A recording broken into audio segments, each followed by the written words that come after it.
Chapter 15. Minerva and TJ thought the defense had clearly shown that Hayden Justice often talked about hairstyles in a positive way, helping those around him feel good. However, they needed to prove that not everyone had the same comfort level with comments about personal traits, including hair. Minerva felt they were making progress, especially since the defense had only brought in male witnesses so far. While working on Ashanti Cox's discrimination case, Minerva allowed Lana and TJ to ask questions of the defense witnesses. These recorded statements and the questions from the defense team helped Minerva plan her questioning strategy. The next witness seemed like she would not give Minerva much chance to respond to the defense's likely queries. "The defense would like to call Madison Reese," Hughes announced. Everyone in the courtroom watched as the tall brunette walked to the witness stand. When she turned to face the room, Minerva was taken aback. From the earlier statements, Minerva knew the woman was 29, yet with her beautiful features and youthful look, she could easily be seen as much younger. Minerva guessed that many people in the courtroom were curious about this seemingly innocent woman. Wally Hughes waited patiently at the defense table for his witness to be sworn in. He then approached her and asked, "Good afternoon, Mrs. Reese. Can you please tell the court where you work and what you do?" With a smile, Madison Reese answered, "I work in the accounting department at Coastline Multimedia. I am a senior financial analyst." "Thank you. How long have you been with Coastline?" 14 years, 11 months, and 16 days. Laughter filled the courtroom at Hughes's surprised expression. He jokingly said, "Could you be a little less specific next time, Mrs. Reese?" More laughter followed. After a moment, Hughes continued, "With so many years at Coastline Multimedia, how well do you know Mr. Hayden Justice?" "I know Hayden very well. He encouraged me to apply at Coastline while I was in high school. I worked part-time in the mailroom during my last 2 years of high school and throughout college. Once I earned my business degree, I started working full-time in the accounting department." Nodding, Hughes replied, "That certainly explains your skill with numbers. Do you often interact with Mr. Justice?" Madison smiled at Hayden and said, "It's rare for a day to go by without exchanging at least a couple of emails about financial matters or other work-related topics." Hughes asked, "During your time at Coastline Multimedia, did you have any special feelings about your relationship with Mr. Justice?" Madison paused before answering. "Some of our lunches might seem like friendly dates. However, they were not formal or romantic, just like catching up with a friend." "Thank you for explaining. So, Mrs. Reese, during your time at Coastline Multimedia, did you ever feel that Mr. Justice's praise or acknowledgement made you uncomfortable in any way?" Madison confidently replied, "No, I never felt uncomfortable at any moment. Hayden has always been respectful and kind, making sure that his compliments were suitable." Minerva nodded thoughtfully. "Do you think Mr. Justice treats other employees in the same respectful way?" "Definitely," Madison replied. "He really cares about everyone and is always supportive." "Thank you, Mrs. Reese," Minerva said as she took a step back. The courtroom felt tense with the weight of the questions, but Madison seemed calm and confident in her thoughts about Hayden Justice. With no more questions, Minerva stepped back, feeling determined as she thought about her next steps in the case. "Is your relationship with him now like it was back in high school?" Madison paused for a moment, thinking about her answer. "To me, a date is when two people set aside time for each other. It's like an entry in a calendar for two people to spend time together." Minerva looked at Madison for a few seconds before saying, "That's an interesting way to define dating." She turned to the jury and joked, "I'll remember to never date an accountant." Some jurors laughed while the judge frowned at Minerva, surprised that the defense didn't object. "Mrs. Reese," Minerva continued, "can you tell the court if you and Hayden Justice were ever close? Or were you just scheduling time in each other's lives?" With a wistful smile, Madison replied, "We were exclusive in high school and grew quite close when I turned 18. He was very special to me." "What about after high school?" Minerva asked. "Did you have any kind of affectionate relationship with Hayden Justice after that?" "Yes." Not getting any more details, Minerva pressed, "When was the last time you and Hayden were together in that way, Mrs. Reese?" "May 31st, 2011, Madison answered firmly. "I see," Minerva responded, surprised by how specific Madison was. Was there a reason your relationship with Hayden changed after that last time? Madison made eye contact with Hayden as she answered, "Yes, he fell in love with someone else soon after that." Bingo, Minerva thought. "Mrs. Reese, do you know who Hayden Justice fell in love with at that time?" "Athena Hart," was all she said. "The intern from Clemson University?" Minerva asked. "Is that Athena Hart?" Minerva looked at the jury again and asked Madison Reese, "Are you saying that Hayden Justice stopped being close to you when he started dating an intern at Coastline Multimedia?" "Objection, Your Honor. Counsel is leading the witness," a lawyer interjected. Judge Brunner swiftly replied, "Sustained. Please rephrase your question, Miss Hart." Minerva acknowledged the judge and continued, "To your knowledge, did Hayden Justice and Athena Hart have a relationship like the one you had with him?" "Hayden told me they did, but I don't know for sure," Madison answered. "To be clear," Minerva insisted, "Hayden Justice told you he was close with Athena Hart while she was an intern at Coastline Multimedia." Madison shook her head, saying, "I can't say. Hayden never told me when they became close. It might have been during her internship, but it could have been later."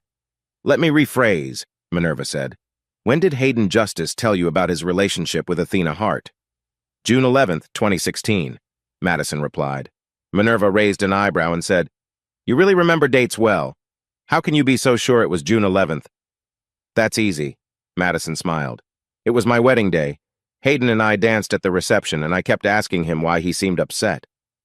After our dance, we sat away from the crowd, and he told me how my wedding reminded him of dreams he had with Athena. He mentioned they had broken up and that she was expecting a child." Minerva turned to look at Hayden at the defense table.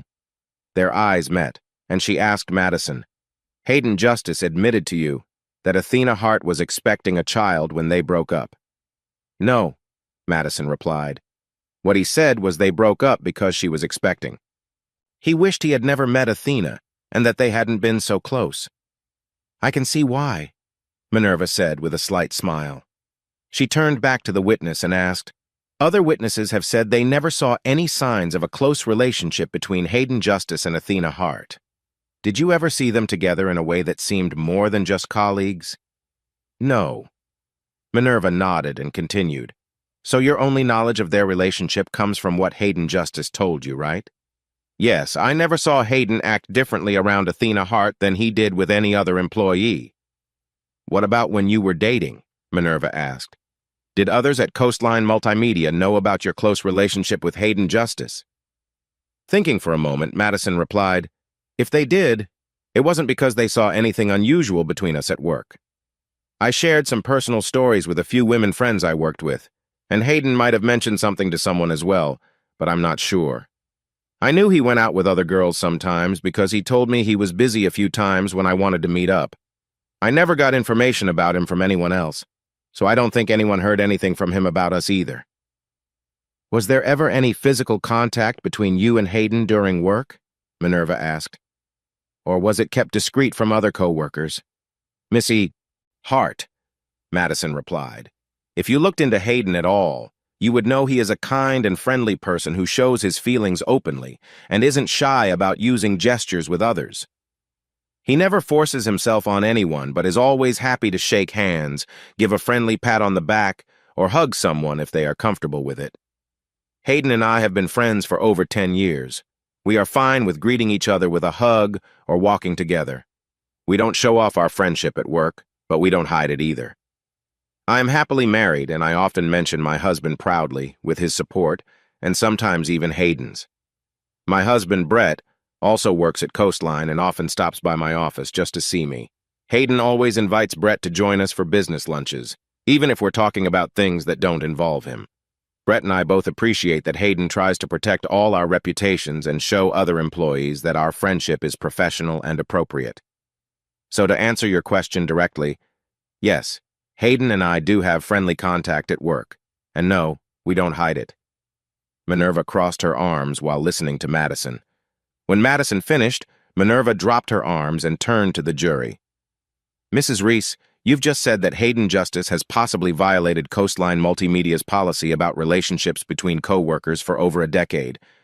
Do you think Hayden believes the rules don't apply to him?" Madison shrugged and replied, "Isn't that usually about close friendships between co-workers? Hayden and I are just friends." "Mrs. Reese," Minerva continued, "you testified earlier that your friendship with Hayden Justice started in high school and continued occasionally until May 31st, 2011, during which time you both worked for Coastline Multimedia. Do you remember that testimony? Or should I ask the court reporter to read it again?" "I remember. Thank you, Mrs. Reese. I have no more questions, Your Honor." Minerva had a slight smirk as she glanced at Hayden while returning to her seat. Judge Brunner asked, "Does the defense wish to redirect?" Wally Hughes spoke for both attorneys, saying, "Not at this time, Your Honor." "Then we will take a 15-minute break before you call your next witness," the judge announced. "I'm going to the restroom," Carlotta said as she stood up. TJ and Minerva stayed in their seats. "All right," Minerva told her client. "But please don't talk to anyone without TJ or me with you. Understood?" Carlotta nodded and headed for the courtroom exit. Leaning closer to Minerva, TJ asked, "How did you know that Justice and that last witness were connected?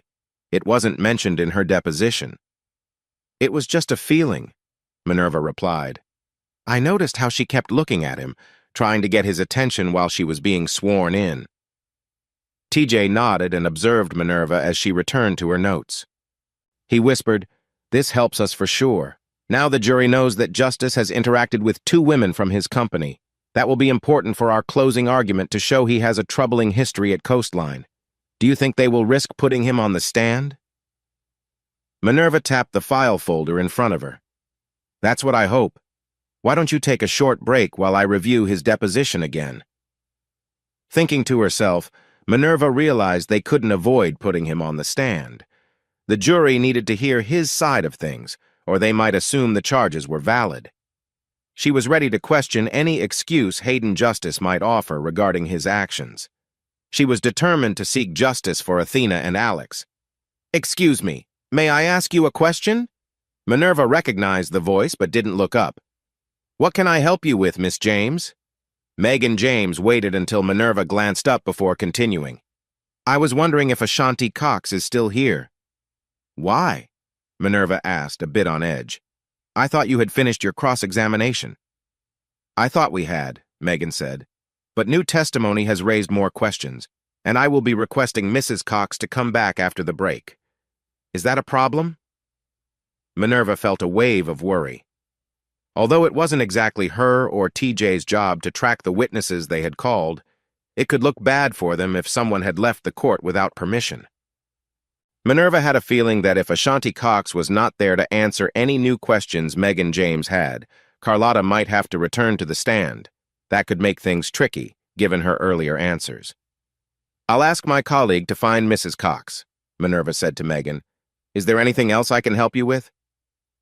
Seeing her opposing counsel's unease, Megan smiled and replied, "No, that's all for now." Minerva took out her phone and sent a text to Lana and TJ. "Find Ashanti Cox and get her back to court." Carlotta returned before TJ, so Minerva took the moment to warn her that the defense might call her back to the stand. She advised Carlotta not to give any confusing information. TJ shook his head silently in response to Minerva as he sat down. He hadn't seen any sign of Ashanti in the hall outside the courtroom. They had received a text from Lana saying she would try calling Ashanti on her cell phone, but there had been no updates on how that was going. Megan James and Wally Hughes seemed unusually happy at the defense table when the judge walked back into the courtroom. A cheerful defense team was not something Minerva was used to seeing. She looked at Hayden Justice. He seemed calm and unconcerned, just as he had from the start of the trial. Minerva felt better when Wally Hughes spoke first after the judge called the court to order, saying, "I would like to call Hayden Justice to the stand." For the first time, Minerva doubted her choice of jury members. If she could know what they were thinking, she wouldn't be shocked if all 8 female jurors were impressed by Hayden. The admiration on their faces was clear as the tall, well-dressed man walked to the witness stand. Physically, Hayden represented the traits Minerva had learned about growing up. She had seen how much others admired him, which she had once found appealing. But unlike the women in the jury and the courtroom, Minerva knew the darker side of Hayden. She knew what he had done to her sister. Returning her attention to Wally Hughes, Minerva readied herself with her pen over the legal pad in front of her, preparing to note every question asked of this witness. "Justice," Hughes started. "You are the president of Coastline Multimedia, right?" Hayden kept his answers clear and brief, just as his legal team suggested, "Yes." "How long have you been in this position?" Hayden paused before answering. "I have held the title for 12 years, but I have taken on full responsibility for the last 10 years. Hughes nodded and asked, "Can you explain what you mean by the difference between holding the title and taking full responsibility?" "The company rules require someone to be president. When my father passed away, I took on the title, but I was still in school and not ready to handle the job. My mother managed the company until I graduated." "So," Hughes clarified, "for the last 10 years you have led Coastline Multimedia?" "Not quite," Hayden explained. "I managed daily operations, but my mother, as CEO, had the final say on everything. Coastline Multimedia is a private company. When my father died, I got 49% of the company shares, while my mother kept her 50% plus 1, so she had control." "So," Hughes asked, "is it fair to say that you make most decisions about policies, staff, contracts, and business activities, with some input from the CEO?" "You could say that, yes." Hughes smiled and turned to the jury, asking, "Would it also be fair to say that the financial success of the company, the stability and strong employee retention, and the many awards Coastline has won are due to your leadership?" "I would never say that," Hayden replied. "Our success comes entirely from every employee's hard work. I am just the representative, the public face of the company." Minerva would have rolled her eyes at that kind of humility with anyone else, but she saw the same honesty in Hayden that everyone else in the courtroom did. Hughes then faced Hayden again, his tone becoming more serious. "Mr. Justice, Mrs. Willis, your vice president of HR, previously mentioned that you are very involved, yet you are now giving credit for the company's success to the employees instead of yourself. How does that work? Are you making the decisions as Mrs.?" Willis suggested. "Or are you not?" "You raise a good point," Hayden said with a bright smile. "Let me put it this way. If something goes wrong, it's my responsibility. If something goes well, it's the success of the employees. They are the ones who carry out the tasks that I or their managers assign. I believe in giving credit where it belongs, and for Coastline's success, that credit goes to the employees." "Once again," Hughes said, "that's very kind of you. Justice, can you please take a moment to look over this document and confirm if you recognize it as the Coastline Multimedia Employment Policy Manual?" Hayden took the manual from her and started flipping through the pages. "Do you see a policy about personal relationships among employees in this manual?" Minerva asked. After a few moments, he looked up and said, "Yes, it mentions that personal relationships should be handled carefully, but there isn't a clear rule against them." Minerva nodded slightly as she noted his response. "So, you are saying that while there's no strict ban, there are guidelines for how these relationships should be managed?" "That's correct," Hayden replied. "Thank you. Now, do you believe these guidelines are there to keep professionalism and prevent possible conflicts of interest?" "Yes, I would agree with that," Hayden said. "Now, considering this, were you aware while working at Coastline Multimedia that your relationship with Athena Hart might be seen as a possible conflict of interest?" Minerva pressed. Hayden paused before answering, "I was aware of the guidelines, yes." Minerva quickly followed up, "And knowing this, did you still choose to pursue that relationship?" Hayden said, "Yes, I did. Thank you, Mr. Justice. No more questions." As Hayden stepped down from the witness stand, the atmosphere in the courtroom changed. Minerva went back to her table, focused on putting together the story with all the needed evidence. "Justice, could you please read to the court the first paragraph on page 211 of this document?" Hayden read, "Our fraternization policy outlines Coastline Multimedia's guidelines about employees forming personal relationships with each other." Minerva smiled and asked, "Do you still say that there is no policy at Coastline against personal relationships between employees?" "Yes." Shaking her head, Minerva asked, "How can you say that there is no policy when you just read it to the court?" Hayden smiled at Minerva's frustration and replied, I didn't say there wasn't a policy on personal relationships. Your question asked if there was a rule against them, and the fact is that there isn't one. I refer you to paragraph 7 on this same page, which says, employees of Coastline Multimedia are encouraged to develop and maintain professional relationships in the workplace, as long as these relationships do not interfere with the effective functioning of the workplace and goals of our company. This policy allows friendships and even romantic relationships between co-workers, but it sets rules for how these relationships should be managed during work time and in the workplace.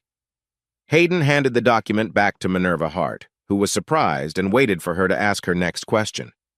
She realized she had depended too much on Lana and TJ and had not read the entire policy manual herself, trusting their notes were enough. She carried the document back to her table and set it down. Back at the witness stand, Minerva pressed on. Mr. Justice, aside from the employment policies, you have had relationships with female employees at Coastline Multimedia, right? Hayden sighed and replied, in over 15 years at the company, I have had 2 relationships with women who worked there. The last one ended more than 10 years ago, and there have been none since. I don't think that counts as a history, as you say. Ignoring his comment, Minerva asked, did you end your relationship with Madison Reese? No. Excuse me? Minerva said, surprised. Mrs. Reese said that your relationship ended when you met and fell in love with Athena Hart. Do you disagree with her? No. Let me ask again.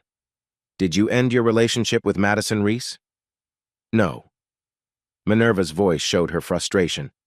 She said you 2 broke up when you fell for Athena Hart. No, Hayden answered calmly. She said we were not in a romantic relationship after I fell in love with Athena. That is true. Madison and I were not exclusive at that time, so there wasn't a breakup. Our relationship continues, though it has changed. She also said you ended things with Athena Hart when she became pregnant, Minerva pressed. Is that true? No. Minerva took a deep breath to steady herself. Can you tell this court what Mrs. Reese said about your breakup with Athena Hart is not true? Hayden waited until Minerva was looking at him before he replied, I did not break up with Athena Hart. She broke up with me. The words slipped out before she thought, You're lying.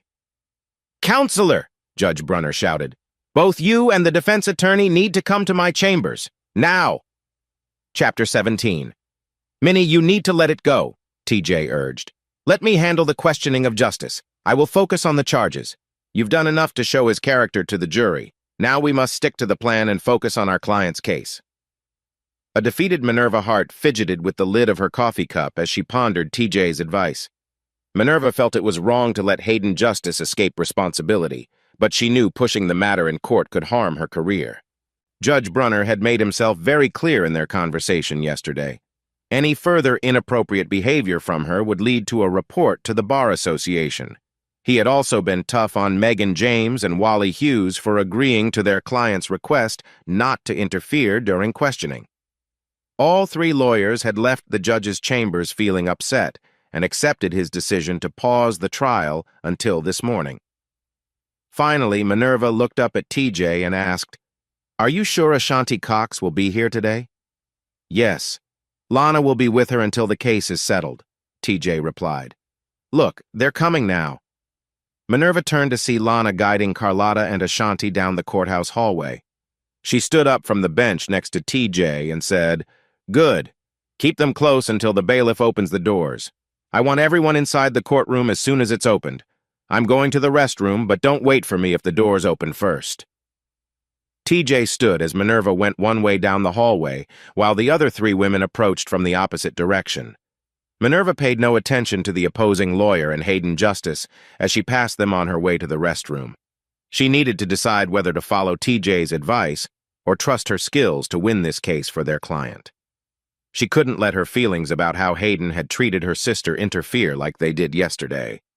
Once in the restroom, Minerva headed straight to the sinks. Just as she poured her cold coffee down the drain, she heard someone speaking from behind her. I tried to warn you. When Minerva looked up at the mirror, she saw Corinne Justice's calm face reflected back.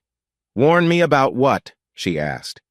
Corinne kept her eyes on Minerva's reflection and said that you might be wrong about your sister and Hayden. Can I ask why you think Hayden ended their relationship? Turning to face Corinne directly, Minerva replied, Because I knew my sister. If your son was the father of her child, Athena would have fought to keep the relationship, not let it fail and leave her baby without a father. Nodding, Corinne said, But you are assuming my son was the father of your sister's child? What if he wasn't? That's why you want the DNA test, Minerva replied, suddenly realizing. You want to show that your son isn't Alexander's father, not that you are his grandmother. You're mistaken, Corinne replied to Minerva. I truly believe that Hayden is Alexander's father. What I can't understand is why your sister would say something different to him. Minerva leaned against the counter for support, surprised. What are you saying? Athena always suggested that the father of her baby was someone she was close to while working at Coastline. From what Hayden told us, he and Athena were together the whole time. Who else could it be? I can't answer that, Corinne said. All I know is I was there when your sister called Hayden to tell him she was pregnant, that he wasn't the father, and that she didn't want to see him again. No, Minerva cried out. Athena had no reason to do that. Minerva didn't resist when Corinne took her hands and said, After seeing Alexander, I truly believe that Hayden is his father. What I don't understand is why Athena told him otherwise in such a hurtful way. Minerva recalled Hayden's words from their first meeting at the old Irish pub. Since you wrote the book on miscommunication, you tell me. Hayden genuinely thought that Athena had betrayed him. Minerva stood tall and said, I need to go. Corinne let go of Minerva's hands and watched her hurriedly leave the restroom. It was clear to her that Athena never explained to Minerva why she misled people about who the father was, and probably not to her parents either. Corinne thought that Hayden needed to know the reason if he was ever going to accept Alexander as his son, regardless of what the DNA tested. Minerva spotted Hayden with his lawyers waiting in the courthouse corridor. She quickly approached them and asked, Is it true that Athena told you her baby wasn't yours? Counselor, Megan James began. Minerva cut her off. I'm sorry. My question isn't about the case, and this is personal. It concerns Hayden, me, and my nephew. Please let him answer. Just as Hughes was about to speak, Hayden placed a hand on his arm and said, No, it's fine. I'll answer her question. Please give us a moment. Hayden stepped away from his lawyers and led Minerva a few steps away to a quieter spot. When they stopped, he asked, Are you sure you want to know the truth this time? Minerva nodded. Hayden began, Athena left Myrtle Beach to return to school during the last week of August. Before she left, we talked about me picking her up on the Friday before Labor Day. We planned to spend the weekend together in Helen, Georgia. I was making all the plans and had even bought a ring. I wanted to propose to her during our time together. Oh my God, Minerva gasped softly. Hayden continued. When Athena called me on the afternoon of September 2nd, I thought she wanted to discuss our plans. Instead, she told me she was pregnant, about a month along. Before I could say how happy I was, she said I wasn't the father and that it would be best if we never saw each other again. Why would she say that? Minerva asked, upset. She never mentioned you by name, but she always hinted that the father of Alexander was someone special at Coastline Multimedia. We both know that's you. No, we don't, Hayden replied, his tone sharper than he meant. Did you know your sister was seeing a psychiatrist? What? No, Minerva replied. Then she corrected herself. I mean, yes, when she was younger. She had attention deficit disorder and saw a psychiatrist for that, but it ended in high school. Shaking his head, Hayden said, Athena sought more help and was seeing a psychiatrist until her passing. I was contacted by her doctor, who sent me information about her and was supposed to call me back, but she hasn't. When did this happen? Minerva asked, surprised. Hayden answered, It was just over a month ago, around mid-April. A month ago? And you didn't think to tell me, her sister, or her family? Hayden raised an eyebrow at her. Minerva felt a wave of embarrassment. She realized she had ignored Hayden's messages right around the time he probably received the news. She wasn't sure if any of his attempts to reach her related to Athena, but she knew she couldn't blame him for not sharing what he knew. They could hear people starting to enter the courtroom. Minerva looked down the hallway and then back at Hayden. Can we please talk about this later? For the first time, Hayden believed Minerva did not know about Athena's reasons, as he hadn't.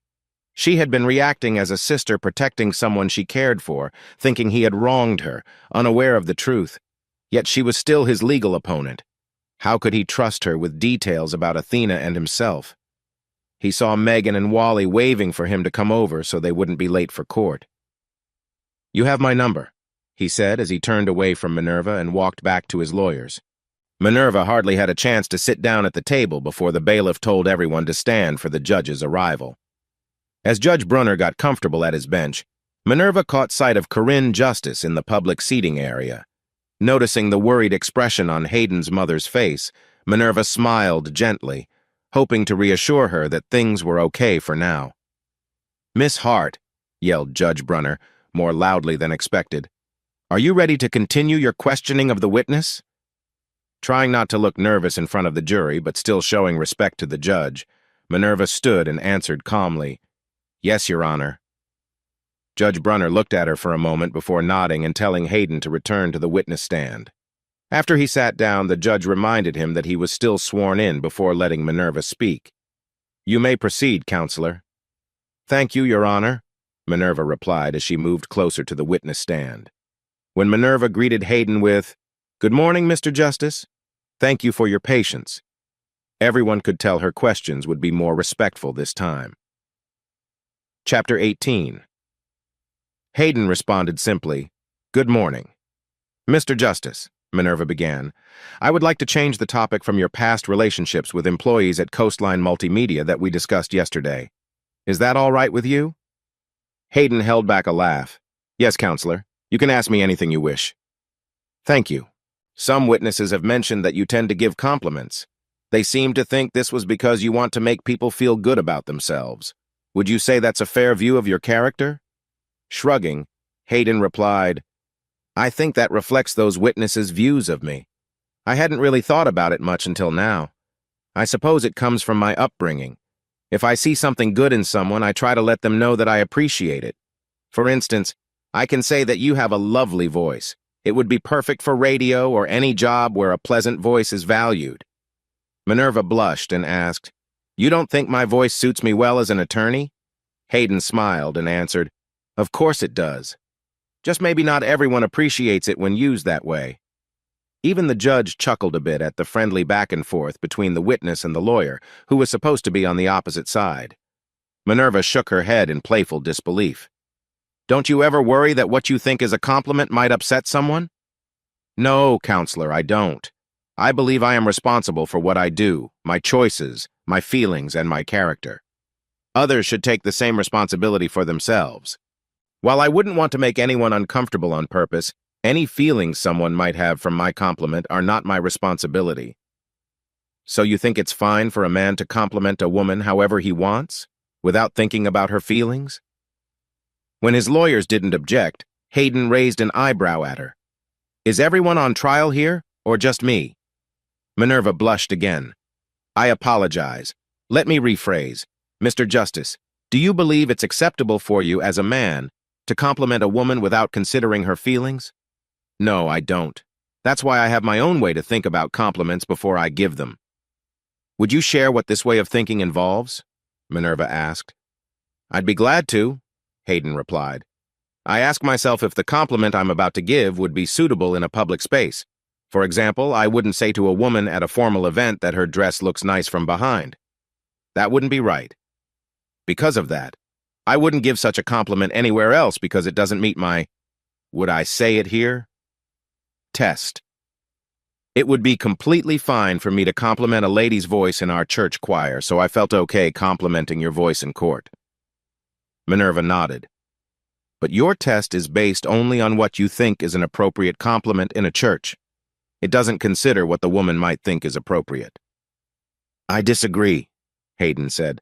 "My test takes into account a woman's comfort with my compliment. First, I think about the maturity level of a woman older than the age of consent, who has at least basic knowledge of the Christian faith.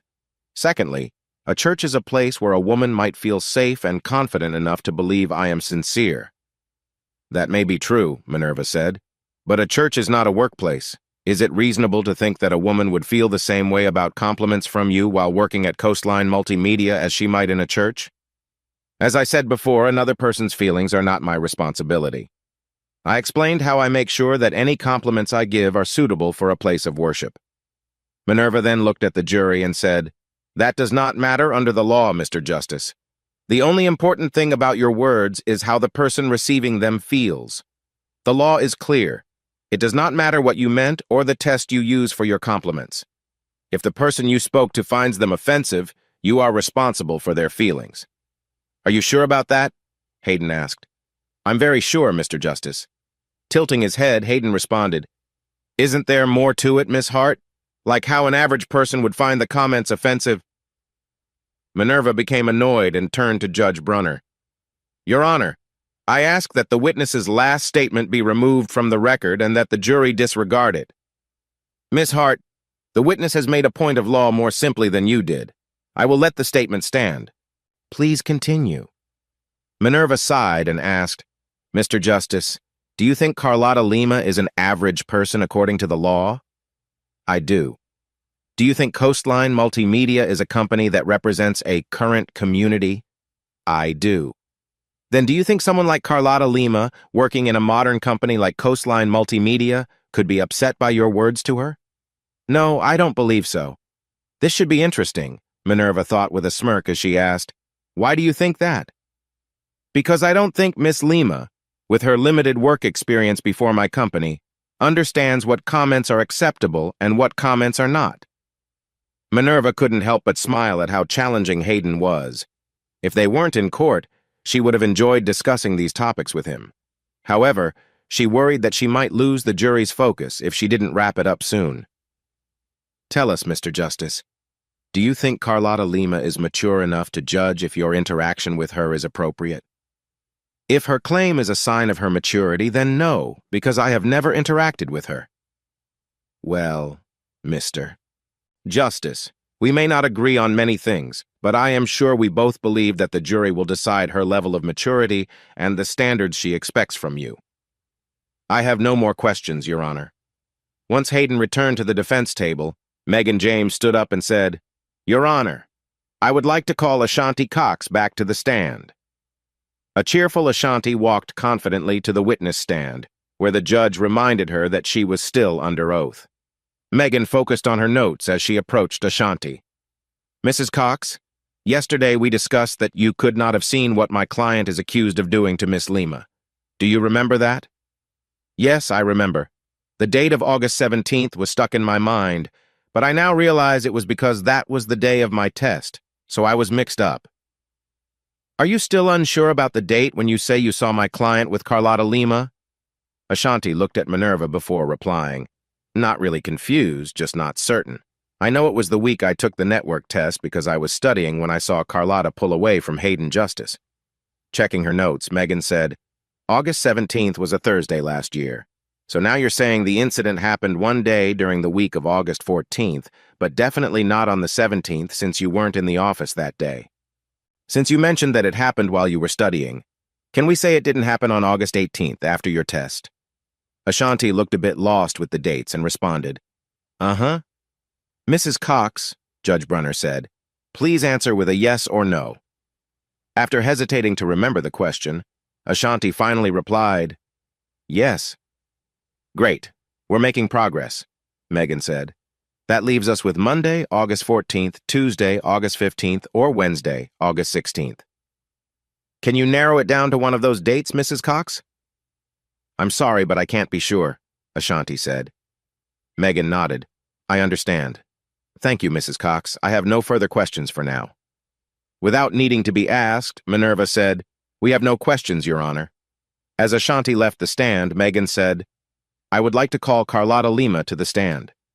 When Carlotta stood up, Minerva slid her legal pad across the table to TJ. He read, "Be ready to object to anything." After the judge reminded everyone to stay under oath, Carlotta waited nervously for Megan to ask her first question.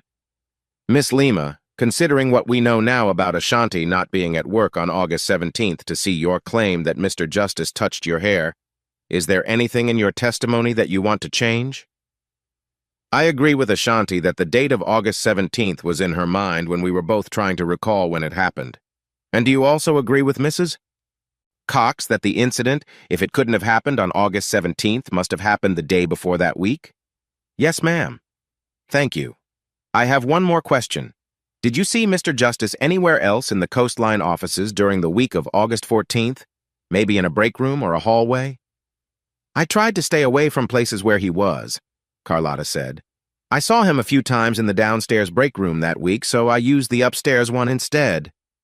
Thank you. I have no more questions right now. That was quite clear. Minerva thought about the questioning. She wished she could have pinned down a specific date, but Ashanti Cox was not sure enough for that now. She was brought back to the moment when Megan James called her next witness. I would like to call Sierra Lawton to the stand. Chapter 19. Minerva looked through the folders in front of her until she found the one with the deposition of Hayden Justice's personal assistant.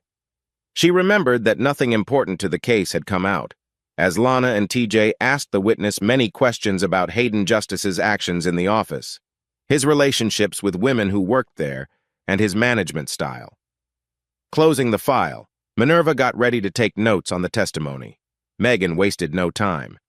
Miss Lawton, you are the personal assistant to the president of Coastline Multimedia, Hayden Justice, correct? Yes, I have been Mr. Justice's assistant for the past 4 years. Thank you.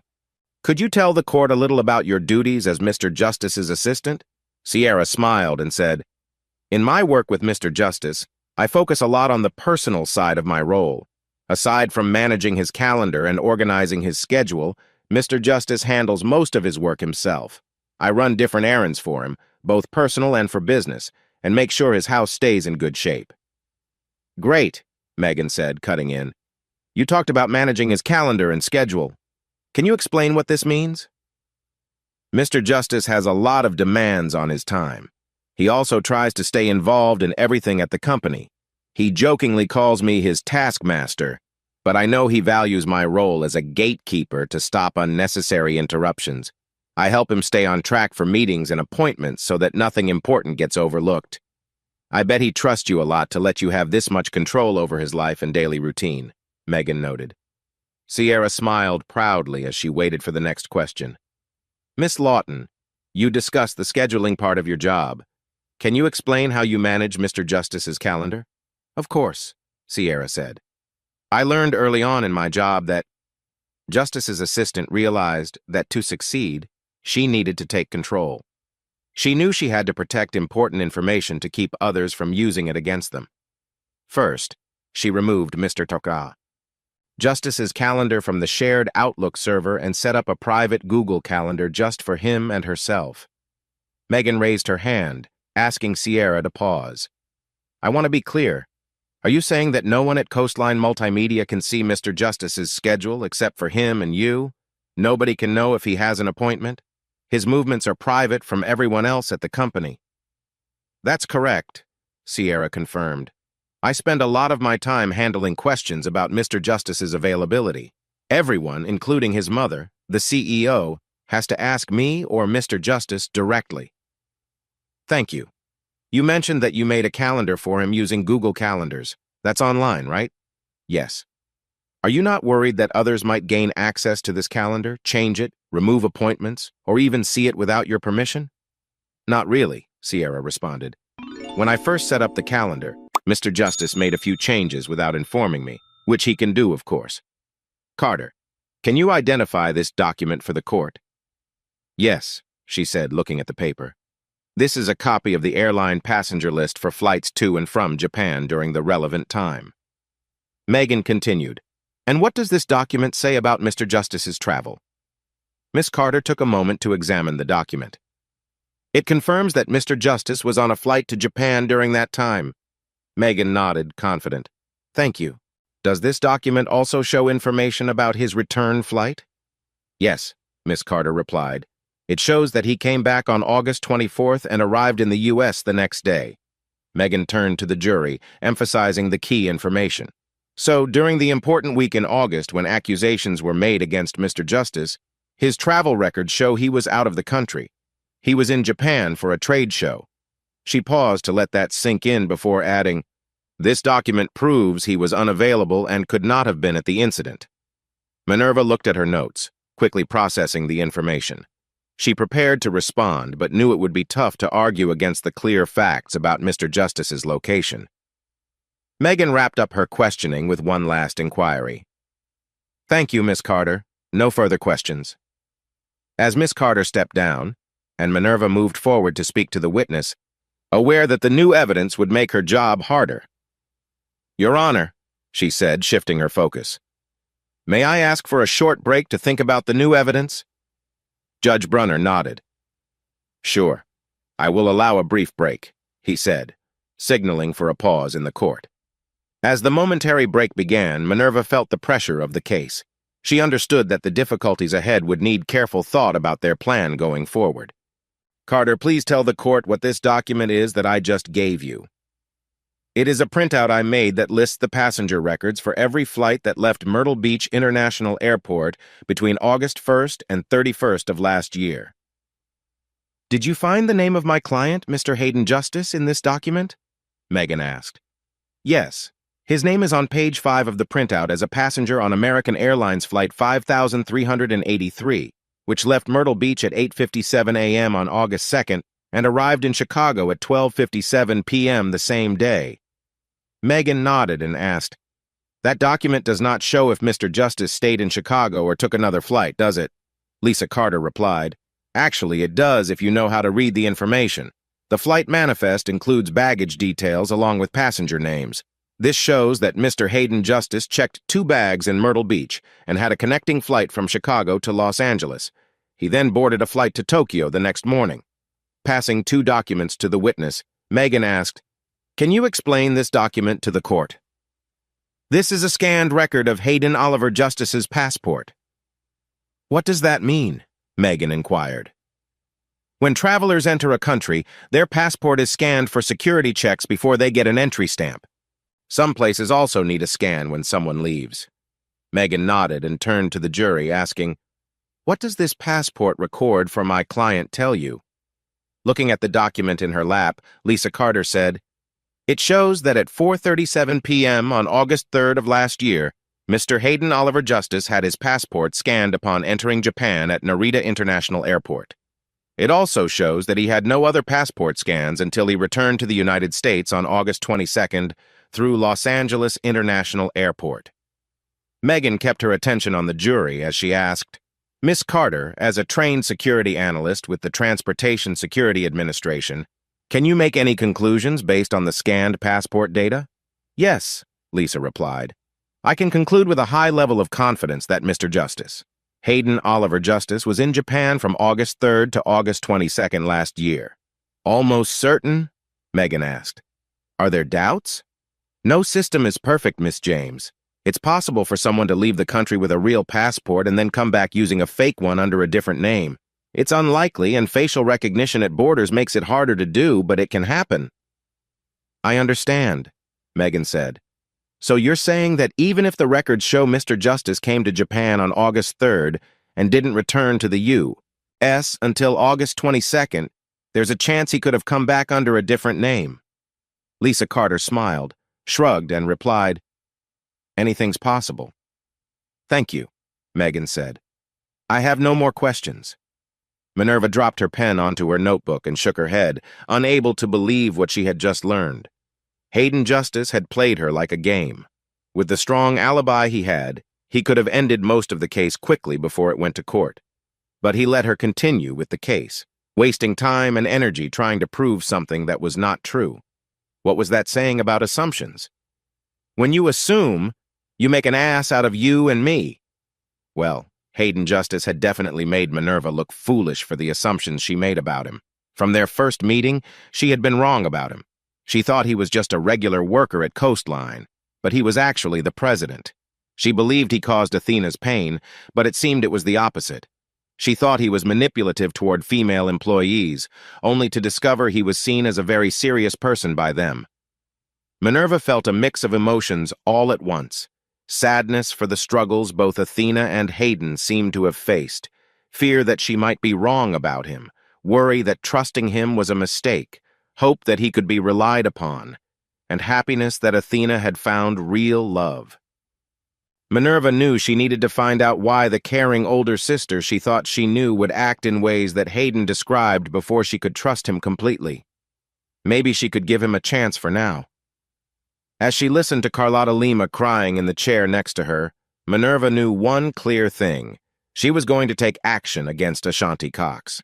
If she could protect Carlotta, whom she believed had been led astray by Ashanti, she would do it. That choice would be up to the judge once Minerva shared her concerns. Chapter 20. Are you sure? Corinne Justice asked. I'm very sure, Minerva replied. We all need answers, and I can't keep making guesses. Please get me the name of the lab for the test, and I'll arrange to send a sample from Alexander there. What's your cell phone number? I'll text it to you right now. Minerva smiled as she sensed Corinne's nervousness while she shared her number. After a moment, a text alert chimed on Minerva's phone. I'll have my lawyer drop the petition tomorrow, Corinne promised. Thank you. If you'll excuse me, I want to catch a few minutes with my colleagues before they leave the courthouse. Minerva found TJ and Lana still at the plaintiff's table in the courtroom, engaged in deep conversation. Across the table, Carlotta and Ashanti stood with two deputies who were ready to take them out of the room. With just the head bailiff and the court clerk present, the rest of the courtroom was quiet. The courtroom emptied quickly after Judge Brunner dismissed the case before it reached the jury. Minerva had discussed the case with the judge and expressed her belief that Carlotta had been persuaded to make her claims by Ashanti. The judge agreed and dismissed the case. He then called Ashanti and Carlotta into his office and spent time questioning them. As the deputies escorted the two women past Minerva, Carlotta was still upset, wiping her eyes with a tissue, while Ashanti showed her anger, her hands behind her back. Minerva paid them little attention as she walked up the aisle to her friends. What's taking so long? Minerva asked. Lana frowned. TJ has been trying to explain to Ashanti and Carlotta why you can't represent them in a perjury trial. I don't think he got through to them, but the deputies weren't going to wait any longer. Minerva suggested, let's go for lunch and we can talk more then. They were lucky to find a table in a cozy spot on the deck of Bonfire Smoke and Taqueria, with a view of the Waccamaw River.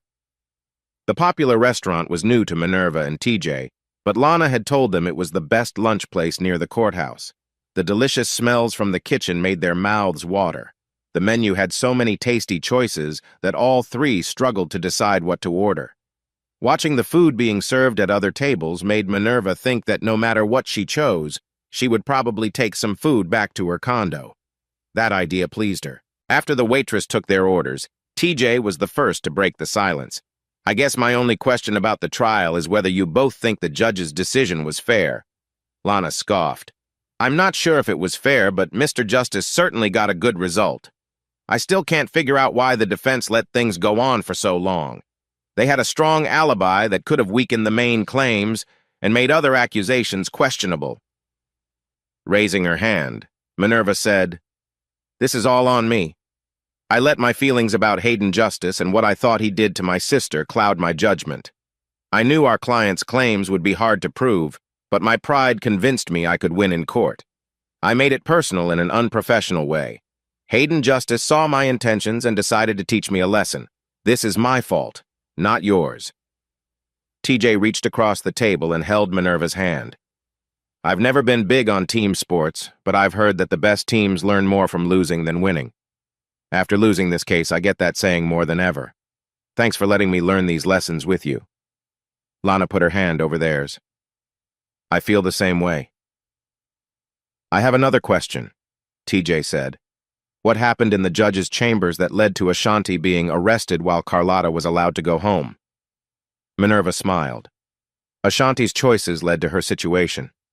Carlotta told the judge that her story about Hayden Justice was a lie suggested by Ashanti. When Ashanti heard this, she tried to say her lawyers had advised her to influence Carlotta. TJ grinned. It's great that you saved the Zoom recordings from their first interviews. It really is, Minerva replied. I showed the judge the recordings on my phone right there in his office. Ashanti's dishonesty was the last straw for Judge Brunner. He sentenced her to 30 days for disrespecting the court or until bail is set for her other charge, whichever comes first. Lana added, Do you think there will be any consequences once the investigators see that no one from our team influenced the allegations or coached either of them? Minerva simply smiled and shrugged. Oh, I expect some critical comments about my investigation and how I handled my client's claims, but I can take it. Let's see this as a chance to learn for all of us. I'm going to start heading back to Greenville after lunch, TJ announced. Do you still want me to begin looking into cases about grandparent DNA challenges? No, I'm not going to challenge the test, Minerva said. I'll take care of it myself, Minerva said. It was time to find out the truth for Alexander instead of making guesses. Lana asked, what will you do if you find out that Hayden Justice is really Alex's father? Will you ask for his help? When their meals came, Minerva waited until everyone had their food and the waitress left before she replied, I've thought about it a little. Her first wish was that Hayden would accept the test results, but after talking to his mother and hearing what he said about their last talk, Minerva wasn't so sure. As the others ate, Minerva pushed her food around her plate, thinking about Athena and Hayden Justice. She remembered parts of Athena's personality and talks they had when they both started liking boys. They used to complain about others who flirtily played with boys' feelings. The sisters weren't allowed to date until they were 18. They could go to supervised group events where boys were present, but no private dates were allowed. Minerva knew Athena had never gone on a date before heading to Clemson, and while she couldn't be sure about what happened there, she doubted her sister had dates. Hypothesis, a guess made based on small bits of information to start further investigation. If Hayden Justice had been honest and his mother's statements were right, Minerva's idea about his relationship with her sister might be very wrong.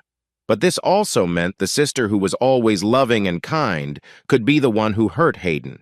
Could Minerva handle the idea of that being true? No matter how much Hayden Justice denied it now, Minerva knew her sister. Athena wouldn't keep coming back to Myrtle Beach in the summer if she didn't care for the boy waiting for her there. Minerva believed that, like her, Athena would only share special moments with someone she truly cared about. To deny this understanding of Athena would be like denying her own values, as both sisters were raised with the same beliefs. How could she make sense of Hayden Justice's claims that he wasn't the father of her sister's child? It felt like seeing the sun rise in the west and set in the east. Another issue was that Minerva had been ignoring her strong belief that Athena wouldn't have fallen for someone capable of the unkindness she once thought Hayden showed when he learned Athena was pregnant. Athena must have seen the good qualities in Hayden that others appreciated too.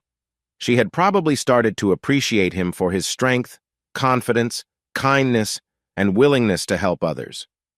Minerva noticed these qualities but was trying to overlook them. You like him, don't you? Lana's question brought Minerva back to the moment. What? Hayden Justice. You like him. Just a little while ago, before you found out more about him, it was clear you had a soft spot for him. Shrugging, Minerva replied, I really don't know what I feel for him. If he turns out to be trustworthy, we could be friends. After all, if he is Alex's biological father, I may need to see him sometimes. Do you think he might want to fight for custody of Alexander? TJ asked. Minerva had thought about that when she first got the notice for the grandparent DNA test. Talking with Corinne Justice had mostly eased her mind, but there was still too much she didn't know about Hayden. Her instincts told her that Hayden would put Alexander's needs first. No, she said to TJ. I don't think that will happen. Changing the subject, she asked TJ, Are you still okay with covering the office for a week or two? Since TJ had passed the bar exam and was now a full lawyer, that left her Greenville office with just one attorney and 2 legal secretaries whenever either she or TJ were away. She had an idea for reorganizing her 2 offices and thought it might be a good time to bring it up with her 2 main partners. There are no trials or hearings scheduled for at least a month, TJ replied. That will give me time to get used to everything, so I'll be fine. What if I sent Lana up there to help you? Minerva asked. Lana looked at Minerva with a bit of doubt and said, That would leave you alone here in Myrtle Beach. Just until I find a new paralegal to take your place, Minerva said with a knowing smile. I'd rather do that at my own pace than rush when you 2 decide to move. TJ quickly said, You're okay with us working together? Is there something I should worry about?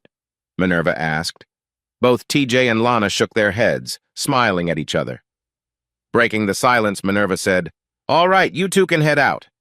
I'm going to take care of the bill and then visit the clerk's office at the courthouse before I go back to Myrtle Beach. I want to drop the filing against Coastline Multimedia. There's no reason to spend more time on that." Lana stood up, followed by TJ. She asked, "Will I see you in the office tomorrow?" Minerva took a sip of her iced tea and said, "Unless something else comes up."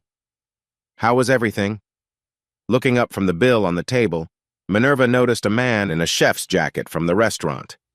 "Everything was great, and," she said while pointing at her take-home containers, "I think they will still be great when I eat my leftovers.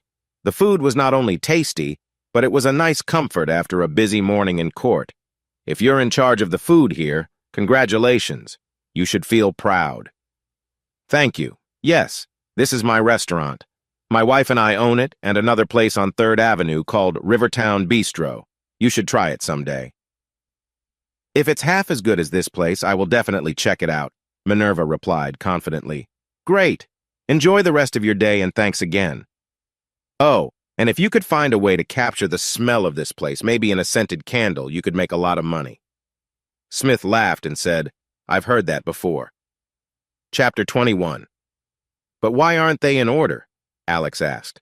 Minerva shrugged and replied, "I guess it was decided that putting the numbers randomly would make it more challenging." She had never had to explain a dartboard before, and Alex's questions made her realize she knew very little about its history and design.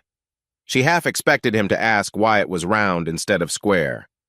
One of the things she loved most about raising her nephew was trying to answer his endless questions about things she usually took for granted. His curiosity never bothered her, but it often challenged her. Watching Alex throw a few practice darts at the electronic game, Minerva wasn't surprised when he hit the bullseye or close to it. He had always been good at hand-eye coordination and loved to score high. "Are you ready to start?" she asked him. Alex picked up his darts and asked, "Aren't you going to play too?" "How about if I just watch you?" Minerva suggested. "That way, you can use all 6 darts while you try to go around the world." As much as Alex wanted to dislike Hayden, he couldn't blame him for his situation. When he saw Hayden throwing darts, it only took a moment for him to find the adult who had come with him. "It's called round the clock here." Minerva didn't need to turn around to know who had spoken. Even if she hadn't been waiting to hear his voice, the happy look on Alex's face told her that Hayden Justice had finally arrived at the pub. Alex tugged on Minerva's hand. "Aunt Minnie, it's him. It's the cool guy from the beach." Hayden tried not to laugh but couldn't hide his smile. He held out his hand and said, "It's great to see you again, Alex. Are you trying your luck with darts?" "Be careful with him," warned Jimmy from behind the bar. "He'll take all your money if you're not careful. I've seen many guys leave here upset after playing with him." "But it's not the same kind of pain," Wendy, the bartender, added as she joined them with some food. "You can't compare a broken heart to being broke." Alex slammed the darts he was holding onto a table and said, "Leave my friend alone." Hayden put a hand on Alex's shoulder and said calmly, "It's okay, Alex. They're just joking around." Jimmy laughed and said, "Wow, he really has a little version of himself." Hayden waved a hand at Jimmy and turned back to Alex. "Just ignore them. How about you show me how good you are at darts? If you're not doing too well, maybe I'll play with you later." He turned to Minerva. "Do you mind if I sit with you to watch?"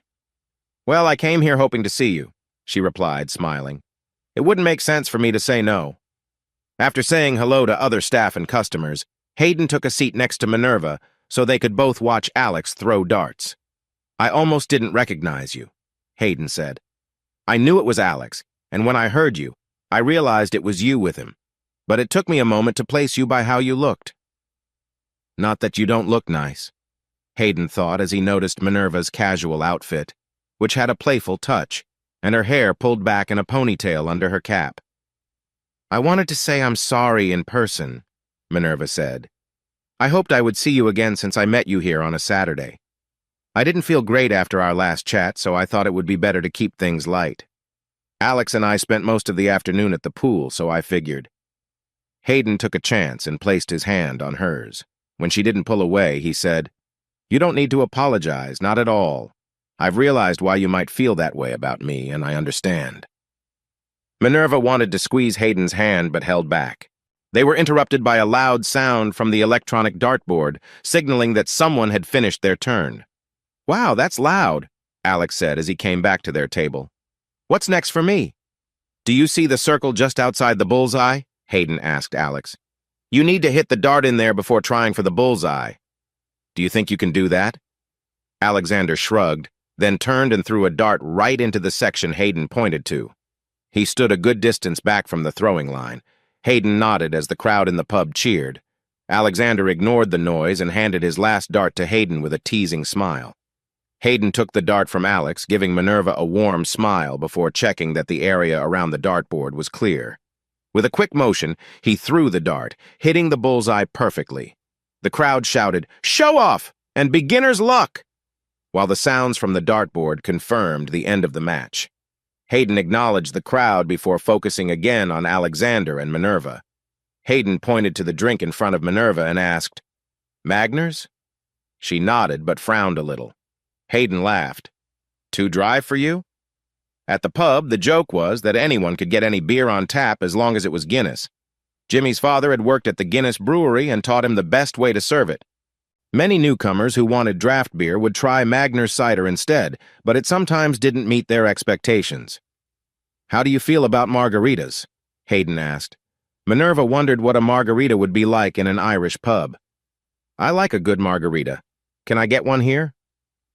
"Probably not," Hayden replied, "but if you both don't have dinner plans, I could suggest the best Mexican restaurant in South Carolina if you're interested." "That's a bold claim," Minerva said with a laugh. "Good Mexican food here is rare. You'll just have to trust me." "Like my sister trusted you?" Minerva almost said, but stopped when she saw the playful look in Hayden's eyes. She saw that he was teasing her again, something he had done since they met. She realized she enjoyed this friendly back and forth more than anything else. He was the only man who made her feel both curious and a little nervous, which surprised her. She smiled and said, "Well, Alex seems to like you, and I trust him." Hayden laughed. "I take it you want to talk more, and with the live music coming soon, how about we go somewhere quieter for dinner?" "Should I just follow you?" "Where did you park?" Hayden asked. "In that lot across the street," Minerva replied. "I paid for 3 hours and have about half an hour left," Minerva said. "Come on," Hayden urged, standing up. "You can leave your car here and ride with me. I parked in the same lot. I'll make sure it's safe until we get back." Minerva called to Alex as she got up. "Please put the darts back in the bucket. Hayden is taking us to dinner." Alexander quickly put the darts away and followed his aunt as Hayden led them toward the door.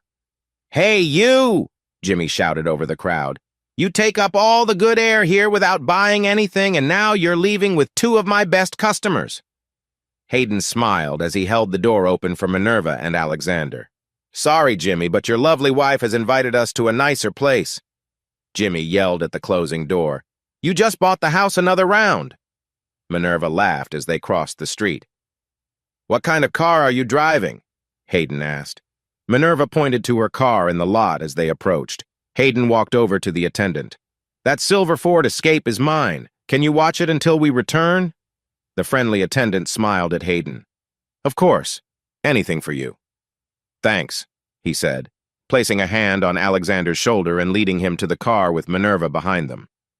With the convertible top down, there was no need to unlock the car with the key fob, but doing it turned off the alarm. Hayden opened the passenger door and pushed the seat forward. Alex climbed into the back seat and started looking around.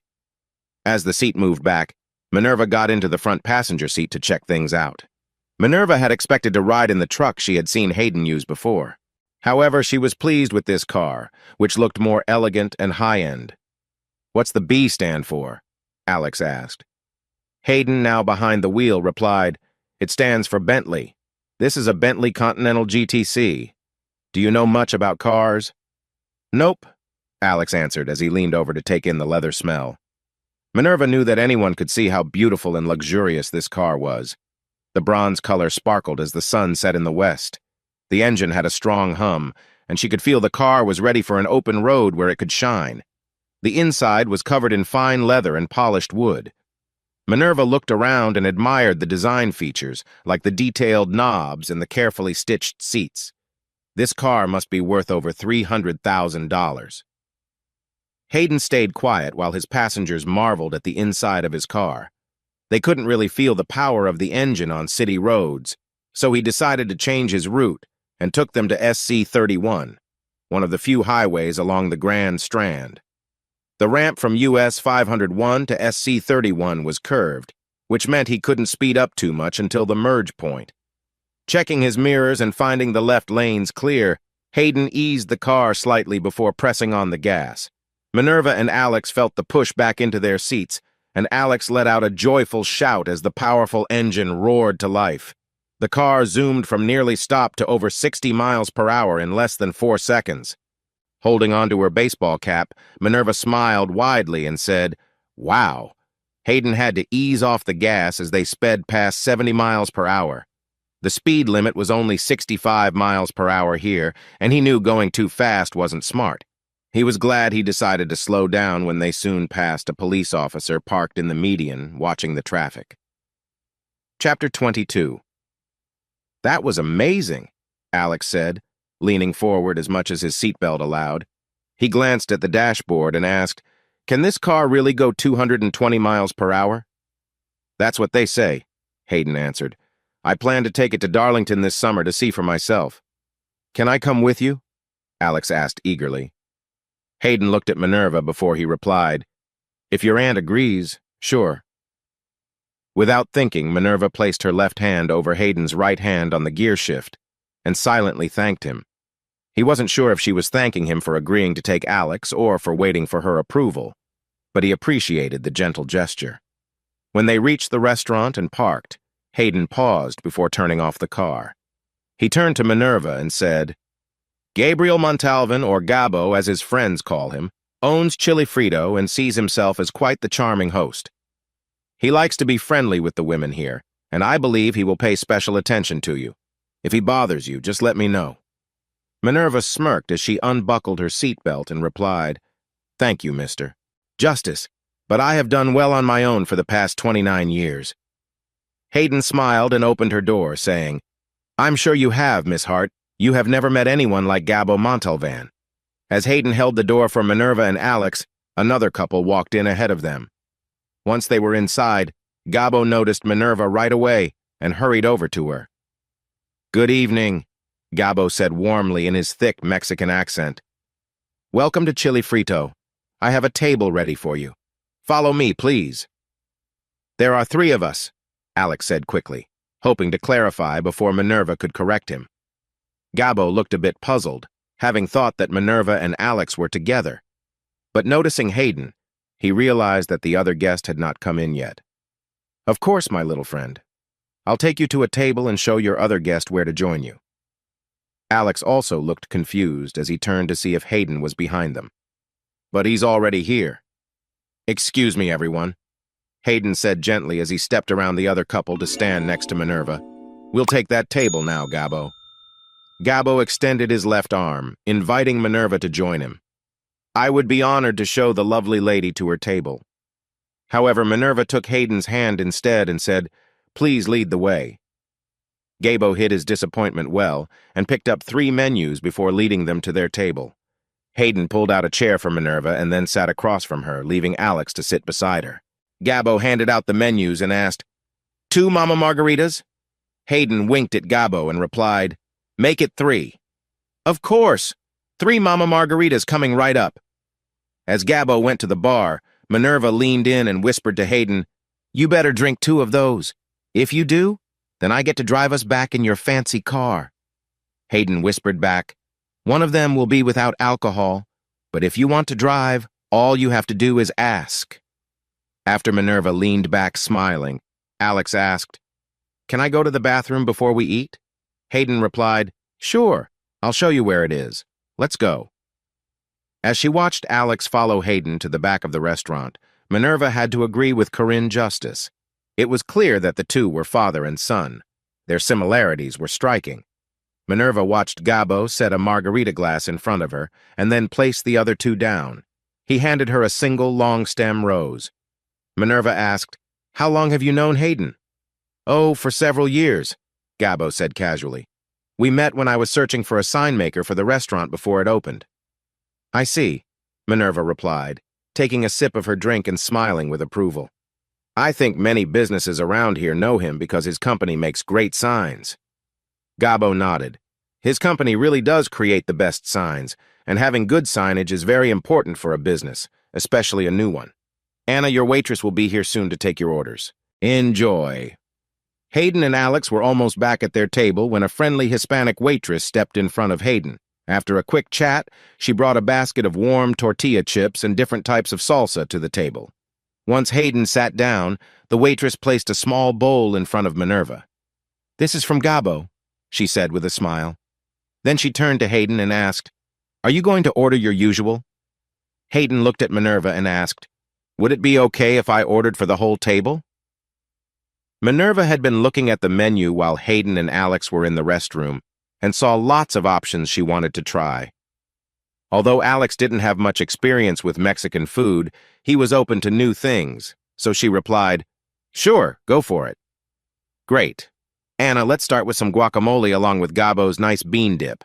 Then we'll have arroz con pollo for 3 and a plate of green chili chicken enchiladas with extra cheese. Since the arroz con pollo comes with plenty of rice, let's just get refried beans on the side. Anna repeated the order back to Hayden, took the menus, and hurried back to the kitchen. He noticed Minerva and Alex looking at him with curiosity, and figured he should explain. Arroz con pollo is commonly called ACP, he shared. Not many Mexican restaurants serve it in the U.S. except here in the South. It has become a local favorite. It's a simple dish, which makes it good for families, but you can easily make it spicier with chili peppers or salsa. Rice and chicken does sound a bit plain for a Mexican restaurant, Minerva said. But I once had Parmesan risotto in an Italian restaurant that was so good I could have eaten just that for dinner, so I'm eager to try ACP. I'll give it a try too, Alex added. Hayden nodded. I hope you both like it. How are your drinks? Before Minerva could answer, Alex asked, Why is there salt on the edge of the glasses? Hayden looked at Minerva, giving her a chance to explain. She said, Salt brings out the sweet and sour flavors in the drink. You see that part of the rim where you've already licked off the salt? Take a sip from there, then try another sip from a spot with salt still on it. See if you notice a difference. Following her advice, Alex took a sip from both spots. After a moment of thought, he said, The sour taste is stronger with the salt. The sweet taste is stronger without the salt. Minerva told Alex he had a good sense of taste, and Hayden agreed. He noticed Gabo waving from behind the bar, so he excused himself to find out what Gabo needed. Once it was just Alex and his aunt at the table, he asked, Aunt Minnie, is Mr. Justice my dad? Minerva almost spat out her margarita. After a moment, she managed to respond, Why do you ask that? Alex shrugged. I just feel it when I'm around him. What kind of feeling? She pressed. I don't know, Alex said, trying to explain. It feels different. I always felt like I belonged with you, Grandma and Grandpa. With Mr. Justice, it feels like I belong to him too, like I'm his in some way. He talks to me and treats me like a dad would treat a son. Has he said something to you? Minerva asked. No, but you wanting another DNA sample made me curious. Another sample? Yeah. Remember when we gave DNA samples in first grade? They said it was to help identify us if needed. Minerva realized she had forgotten about the DNA sample from Alex's first grade. It was kept safe in case it was needed to identify a child. The collection was done like the new one, but now they would actually test it. Test it against what? Minerva thought. She wondered if the test would compare Alex's DNA to Hayden's or Corinne's. Then she realized it didn't matter. There was no way Alex's DNA could link him to Corinne Justice, except through her son, Hayden. She wrapped her arm around Alex and said, I really don't know if he is your father or not. The DNA test should help us know. How would you feel if it shows Hayden is your dad? I don't know, Alex said, looking down at his drink, seemingly lost in his own thoughts. Minerva could sense Alex building emotional walls as he thought about the possibility of finding out who his biological father was. She imagined a struggle inside him between hope and possible disappointment.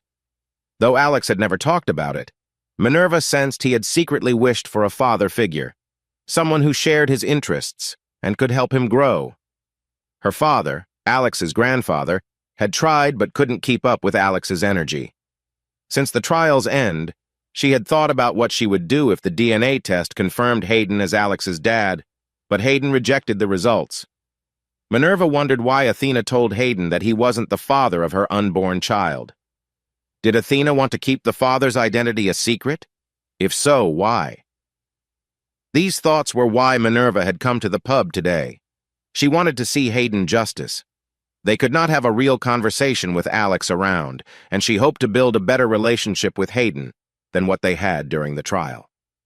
They needed answers from each other. Chapter 23. Hayden returned to his seat just as their meals arrived. As Anna put the large serving dishes on the table, Hayden slid a card to Minerva. "Gabbo asked me to give you his card with his phone number," Hayden said. "He wants to talk to you more." Minerva left the card on the table and replied, "Let me guess. He wanted to know about our relationship. What did you tell him?" "What was I supposed to say?" Minerva laughed and shook her head. She was not surprised by Hayden's answer. He always took the chance to tease her, and she found that charming. Most men seemed intimidated by her, acting like shy kids or overly confident characters. But with Hayden, she saw a strong man who was respected by everyone around him. Minerva also noticed that Hayden had his own troubles. He was a man with past hurts that still affected him. She felt that they both faced challenges, even if different, and hoped they could support each other. She gently placed her hand on Hayden's and said, "You should have told him we're a work in progress." Hayden moved his hand closer to keep touching hers and raised his margarita glass in a toast. "To progress." Minerva tapped her glass against his and replied, "To progress." Alex was already eagerly eating what Anna had placed on his plate. Minerva thought about telling him to wait until everyone was served, but decided it was better to talk to him later in private. She was not surprised when Anna left the table after serving Hayden, leaving Minerva to serve herself. But she was surprised when Hayden reached across to swap her empty plate for his full one. Minerva watched silently as he added an enchilada and some beans to her plate. Everything looked and smelled delicious. "Thank you," Minerva said. She waited for Hayden to fill his plate before tasting the dish. "Oh my goodness. How do they make simple rice and chicken taste so good?" "This is hard to believe." Hayden nodded. Gabbo was a top chef along the Grand Strand before he opened his own restaurant. He's really talented and can cook many types of food, but he loves making Mexican dishes the most. "I think you have a stake in this place," Minerva said. "Coastline supports many local businesses. For instance, we made and put up the sign for Chili Frito when it opened, and we didn't charge Gabbo for it. That saved him thousands of dollars for other startup costs. The value of the sign is counted as an investment, but we don't make any direct profits from it. Instead, we benefit from the extra marketing work we do for the restaurant, and we keep competitors from working with Gabbo. If the restaurant doesn't succeed, the sign and all its parts come back to Coastline, and we can use them for other projects. This is a safe way for us to help local small businesses, promote our services, and limit competition." Minerva sensed that Hayden wouldn't let any of the businesses Coastline invested in fail. He seemed more focused on the people behind the business than just the business itself. His investments felt personal. Many people respected Hayden Justice for this, and if she had to guess, she would bet that both Old Irish Pub and Maggie D's also got their signs through Coastline's support. Another thought struck her. "Okay, tell me about the car." Hayden paused to take a bite of his food. "What do you mean?" "It's a great car, but it doesn't seem like something you would own. It doesn't match the Hayden Justice I've come to know." "What have you seen so far?" Hayden asked with a grin. He leaned closer and whispered, "You haven't seen me in any awkward situations, have you?" Minerva felt her cheeks warm. "Focus. Just tell me about the car for now." Laughing, Hayden leaned back. "The Bentley is leased by Coastline as a promotional vehicle. We use it to get attention during events like parades. It's also been used for special events at local schools. My mom drives it when she visits from Charleston and needs a car while she's here. The truck I usually drive is being replaced on Monday, so I'm using the Bentley this weekend. Do you still want to drive us back in it? You were serious? Minerva asked. Of course, but you'll have to pay for your own tickets. Minerva winked. You mean I pay for any tickets I can't talk my way out of? Their fun and light conversation continued during the meal. Minerva was so focused on Hayden that she hardly noticed Alex sitting quietly beside her. She only looked at her nephew after finishing her own plate, not realizing she had eaten more than she had in a long time. Have you had enough? Minerva asked Alex, making Hayden laugh. Pointing to the empty bowls on the table, Hayden said, Who do you think finished those? Alex had a happy look on his face. This dinner made Hayden think of something his mother used to say, and the similarities between him and Alex that others often noticed. Minerva didn't catch what Hayden mumbled, so she asked, What did you say? Realizing he had spoken out loud, Hayden hesitated but finally said, Alex must really enjoy his food to eat so much. I'll remember that, Minerva laughed. She put her arm around Alex's shoulder and pulled him close, saying, What girl doesn't love a growing boy? The growing boy was fast asleep in the back seat of the Bentley before they reached SC-31. Earlier, Hayden suggested they put the top up for a quieter ride home, which helped Alex sleep better. I wish we had more time to talk tonight, Minerva said with a sigh. Looking at her as she focused on the road, Hayden replied, I think we made good progress, as you said. I enjoyed this evening. I did too, Minerva admitted. But you know what I mean. What are your plans for tomorrow? I'll be at the 9 a.m. service at Midtown Vineyard Church, then a late breakfast, and then I'll see what happens. Why? Can I join you? Minerva asked nervously. Alex will be going with my dad to Lake Hartwell early in the morning. Maybe we can have a better chat after church. Are you asking to join me for church, or for a talk afterwards? Minerva hadn't thought about how Hayden might feel about being alone with her. Having Alex around made her presence more comfortable for him. She realized that the idea of Hayden not wanting them to be seen together bothered her more than she expected. I'm sorry, Minerva said quickly. Let's just say I'm available tomorrow if you'd like to talk. You can choose when and where or if at all. So far, Hayden had kept what he shared with Athena separate from what he shared with Minerva. Athena liked to be alone, so she stayed away from the places where Minerva and Hayden went together. The only place Athena would go with Hayden was to church on Sundays. The best place for Hayden and Minerva to talk about Athena was at Hayden's house. It was private, and it had the papers from the psychiatrist. Still, Hayden felt uneasy about being with Minerva in a place where he had shared many moments with Athena. He wondered how this would affect the distance he had kept from Athena. Even with his worries, Hayden knew that Minerva's thoughts about Athena would help him understand things better. He didn't want his feelings for Athena to get in the way of finding answers. Could he talk to Athena's sister without letting his emotions take over? He felt a small sense of hope as he thought about it. All right, he said. We will meet tomorrow morning at 8:30 at my house. I'm not sure why the weather matters, but we can check it and dress for church afterward. Minerva smiled and said, Mr. Justice, while charm is nice, too much can come off as arrogance. I'll remember that, Hayden replied jokingly. You probably know a lot about charm. Minerva was a little surprised, but didn't want him to see it. After everything we went through in court, you can't really think that was the right thing to say. Hayden smiled back. After what we just experienced, I realize my feelings might not be important.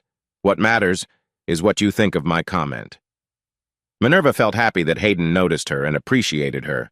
His opinion meant something to her. Minerva Hart really wanted him to take an interest in her. Finally, she smiled and said, I guess I need to think about whether you meant it as a compliment or just a joke. You'll just have to trust me, Hayden replied. Not to sound proud, Minerva said, but I will take your comment as a compliment. Thank you. Chapter 24. Hayden. I'm out here. Minerva followed his voice through the sliding glass door to the patio. As she got closer, she said, I thought you would meet me in the kitchen. Hayden pulled out a chair for her at the table with an umbrella. You got here faster than I thought. I wanted to bring the papers outside so I could carry your drink when we looked at them. What? My hands aren't good enough for drinks? Minerva teased. She understood that Hayden was just being nice, but if he could tease her, she could do the same. What can we have? Now that you're ready, let's see what drinks we can make. Even though the gathering at Midtown Vineyard Church was relaxed, both Hayden and Minerva dressed a bit more formally than expected for a casual chat at his house. Minerva wore comfy shorts and a tank top.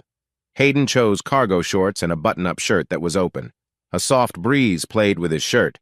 Hayden brought 2 glasses and a bottle of sparkling drink to the table, while Minerva followed with a pitcher of juice. He pulled out a chair for her as she poured juice into the glasses. After adding the sparkling drink, they sat down at the table. With a smile, she raised her glass and said, "To progress." Clinking his glass with hers, Hayden replied, "Speaking of that, I want to tell you something." Minerva looked at him with interest, waiting to hear more. "I have something for you, Minnie." He took a sip of his drink before continuing. "My trust. Not just trust in what's happening, but trust in you. I was unsure about how I felt for Athena and how that might affect my feelings for you, but spending time with you has put my mind at ease." "Most, but not all?" Minerva asked. Hayden shrugged. "I guess your similarities to Athena will always be there, but when I look at you, I see you. When I hear you, I hear you. The differences between you and your sister have made a big impact on me. Your confidence and strength are things I didn't notice in Athena. Hayden Justice, you are the most confusing person I have ever met. I know some of my confusion comes from my own ideas, but you aren't completely off the hook. How can you go from being a challenging colleague to a caring friend so easily?" Hayden laughed. "I was never against you. Trust me. You would have known if I was. We were rivals in the tasks you arranged, but I hope we've moved on from that, and I can express my appreciation for you." "Like you did last night?" Minerva teased, quickly adding, "Not that I minded." Grinning, Hayden said, "You're you, and I like who I have gotten to know." "I like you too," Minerva said.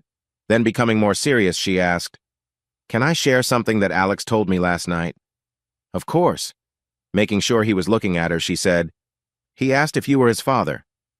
Putting his glass down, Hayden leaned back and thought about what Minerva had said. He had a serious look as he asked, "What did you tell him?" "The truth. I told him that I wasn't sure." "But you think I am," he said. "Hayden, even if what I know about my sister doesn't point to you being the father, the similarities between you and Alex make it seem that way." "Can I ask you something?" Hayden said. "How did Athena die? The psychiatrist gave me documents that hint I might have played a role in that." Minerva gasped. "Oh, Hayden, I can't see how that would be true." Athena died from HELP syndrome." "What's that?" he asked. "It stands for hemolysis, elevated liver enzymes, and low platelets. It's a severe form of preeclampsia," Minerva explained. "We were told that the usual signs of preeclampsia, like high blood pressure and protein in urine, might not show up at first. So HELP syndrome can be hard to diagnose. In Athena's case, her symptoms looked like stomach issues from her pregnancy. By the time they realized what was wrong, it was too late for the doctors to help her." Shaking his head and pointing to the pile of papers, Hayden said, "This lady suggested that I might have caused Athena's death." Minerva felt sorry for Hayden. He had suffered from Athena's actions for a long time, and now he might feel guilty over her death. She asked him, "How far into the documents have you read?" "There's a playing card marking my place," he replied. "I read about her childhood struggles with hyperactivity and got to where Athena started seeing this doctor again after her first summer here." "So, you began at the start of the files?" Minerva asked, and he nodded. "Okay. I know about that time in Athena's life. Let's do this differently. You keep reading from where you are, and I'll start at the end of the file and work backwards. We can meet in the middle and discuss what we find. Sound good?" Pulling a book from under the documents and holding it up, he said, "If we're dividing the work, I get to use this." Minerva smiled at him. "That's fine, but if I need to check your medical dictionary, I want to sit next to you." "That might be an awkward spot for both of us," Hayden joked. "That's what I'm counting on," she thought, taking the lower part of the document stack. She had only read a couple of pages when Minerva looked up at Hayden. "These seem like notes from conversations followed by comments from the doctor. Is that what you're reading?" Shaking his head, Hayden said, "No. What I have reads like a medicine guide. There are lots of details about chemical compounds and their effects on different brain functions. I remember this doctor, Minerva added. It just dawned on me that if Athena was seeing the same doctor who helped her with ADHD when she was younger, then I must have had a few appointments with her too. You had ADHD too? No, Minerva replied. My sessions were about how Athena's actions affected me. I remember talking about how I felt when Athena got in trouble at school and if I was upset that she couldn't have friends over. Hayden nodded. She told me she treated Athena since she was a child, so it must be the same doctor. Do you remember her name? Minerva shook her head. Not her last name, but my mom probably does. I'll text her to ask. She quickly sent a message to her mother. Then she added, I do remember her first name. It was Denisa. It's spelled like Denise, but with an A at the end instead of an E. I also noticed something else in what I read. What's that? Hayden asked. Minerva's phone dinged, interrupting her. She checked the message. Dr. Denisa Vinson. I remember now. She should be in her mid-60s now. She hinted that she is still working, Hayden said. She mentioned that telling me this could put her job at risk. Oh, that's what I wanted to tell you about, Minerva said. From what I've understood in the recordings, Athena agreed for the doctor to share her medical history and current situation with you. There was even a mention of inviting you to join sessions after the baby arrives to help you understand Athena better. Does it say what her condition was? I haven't reached those details yet, but from what I've seen, it seems like Athena faced some big challenges. Oh, your shirt is wet. It will dry, Hayden said, pulling her a bit closer. I'm sorry, Minerva said for what felt like the 100th time since they moved from the patio to the couch in his living room. Every time I think I'm done crying, my guilt comes back. Hayden wanted to help ease Minerva's guilt, but he was dealing with his own feelings too. There was still a lot they didn't understand about Athena, but what they had learned made some things clear. First, they learned that Athena had faced serious struggles. Although they didn't fully understand all the medical terms in Dr. Vinson's notes, they realized that the doctor had been very worried about Athena's mental health during her pregnancy. Many of the recordings revealed that she was a very troubled young woman. Two things weighed heavily on Hayden: Athena's constant expressions of love for him, and her admission that she had purposely misled him about the father of her child. He couldn't understand why she had pushed him away when she needed him the most, and he regretted not trying harder to stay close to her. For Minerva, it was hard to realize that she had been so focused on her own life at the time. She felt guilty that her sister hadn't felt safe enough to share her pregnancy, which weighed on Minerva more than she thought it would. The papers showed that Athena had kept her pregnancy secret, telling only Hayden and her doctors. Her talks with Dr. Vinson showed that Athena was not ashamed of being a single mother. Sometimes she even talked about looking forward to having a baby. While she followed some advice for care during her pregnancy, her feelings often affected how well she followed it. Minerva and her parents only learned about Athena's pregnancy when serious problems arose after the birth. The hospital contacted Athena's family when they realized how serious her condition was. During the hours that Minerva and her mother stayed with her, urging her to stay strong, Athena shared what little she could about the child's father during brief moments of clarity. For 10 years, Minerva had held on to Athena's words. It's too late for me. Get justice from Coastline, get justice for Alexander. Athena hadn't wanted revenge. She wanted Minerva to bring father and son together. Chapter 25. What are we going to do? Minerva asked. About what? Hayden replied. Even though he knew it was mostly a rhetorical question, the way Minerva said we caught his attention. It hinted at her wish to find answers and make decisions together. I think we should start by taking a walk on the beach, Hayden said with a smile. I always think better with sand between my toes. You want me to go out looking like I just came from a sad event? My eyes are probably red from crying, and my face must be a mess. Hayden smiled gently and gestured kindly. Your sunglasses will cover your eyes, and you look beautiful as always. It's up to you if you want to go as you are or enjoy some afternoon sun while we walk. Minerva stepped back and playfully nudged him. You could use some fresh air, too. Besides, I think you need to dry off. I do have other shirts, you know, Hayden chuckled. Minerva wrapped her arms around him. Thanks for being here with me, even when I haven't been the best. He hugged her back and said, Minnie, you mean a lot to me in such a short time. Remember, to progress. Minerva felt encouraged. Just being near him filled her with warmth. She realized how much her sister had fallen in love with Hayden and envied Athena for experiencing such a deep love in return from someone so wonderful. Tilting her head to look up at him, she asked, Is it okay if I wear my bathing suit for our walk? I'd like to soak up some sun. Whatever makes you comfortable is fine with me, Hayden replied with a smile. We'll be on the sand, so a bathing suit is perfectly fine. All right, just wait here while I get ready. They parted ways, and Minerva headed towards the stairs to her bedroom. She paused when Hayden asked, Do you want me to bring some towels in case you decide to splash in the water? If I go in the ocean, I'll definitely want to rinse off afterward. Good thing, Hayden joked. This house has several showers. How many of those come with you? Minerva joked back. I think I'll just dip my toes in for now. We're still going to talk during our walk, right? Absolutely. We can save the towels for later. Can we stop talking about showers? Minerva thought to herself. Before her blush became too noticeable, she turned and hurried up the stairs to change. Quickly pulling her top over her head, Minerva checked her reflection in the mirror and considered why she felt shy about changing in front of Hayden. After all, she was wearing her bathing suit underneath, and he would see her in that soon enough. She felt that changing in front of him seemed a bit much for where they were in their relationship. What exactly was their relationship? Acquaintances with a shared interest? Friends? Companions? More? Definitely a work in progress, Minerva thought as she tied her hair back into a ponytail.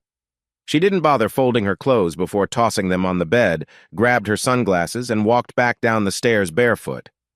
Minerva noticed the look on Hayden's face as he watched her come down. No one had ever looked at her with such admiration. She had never thought about whether others, especially men, found her appealing.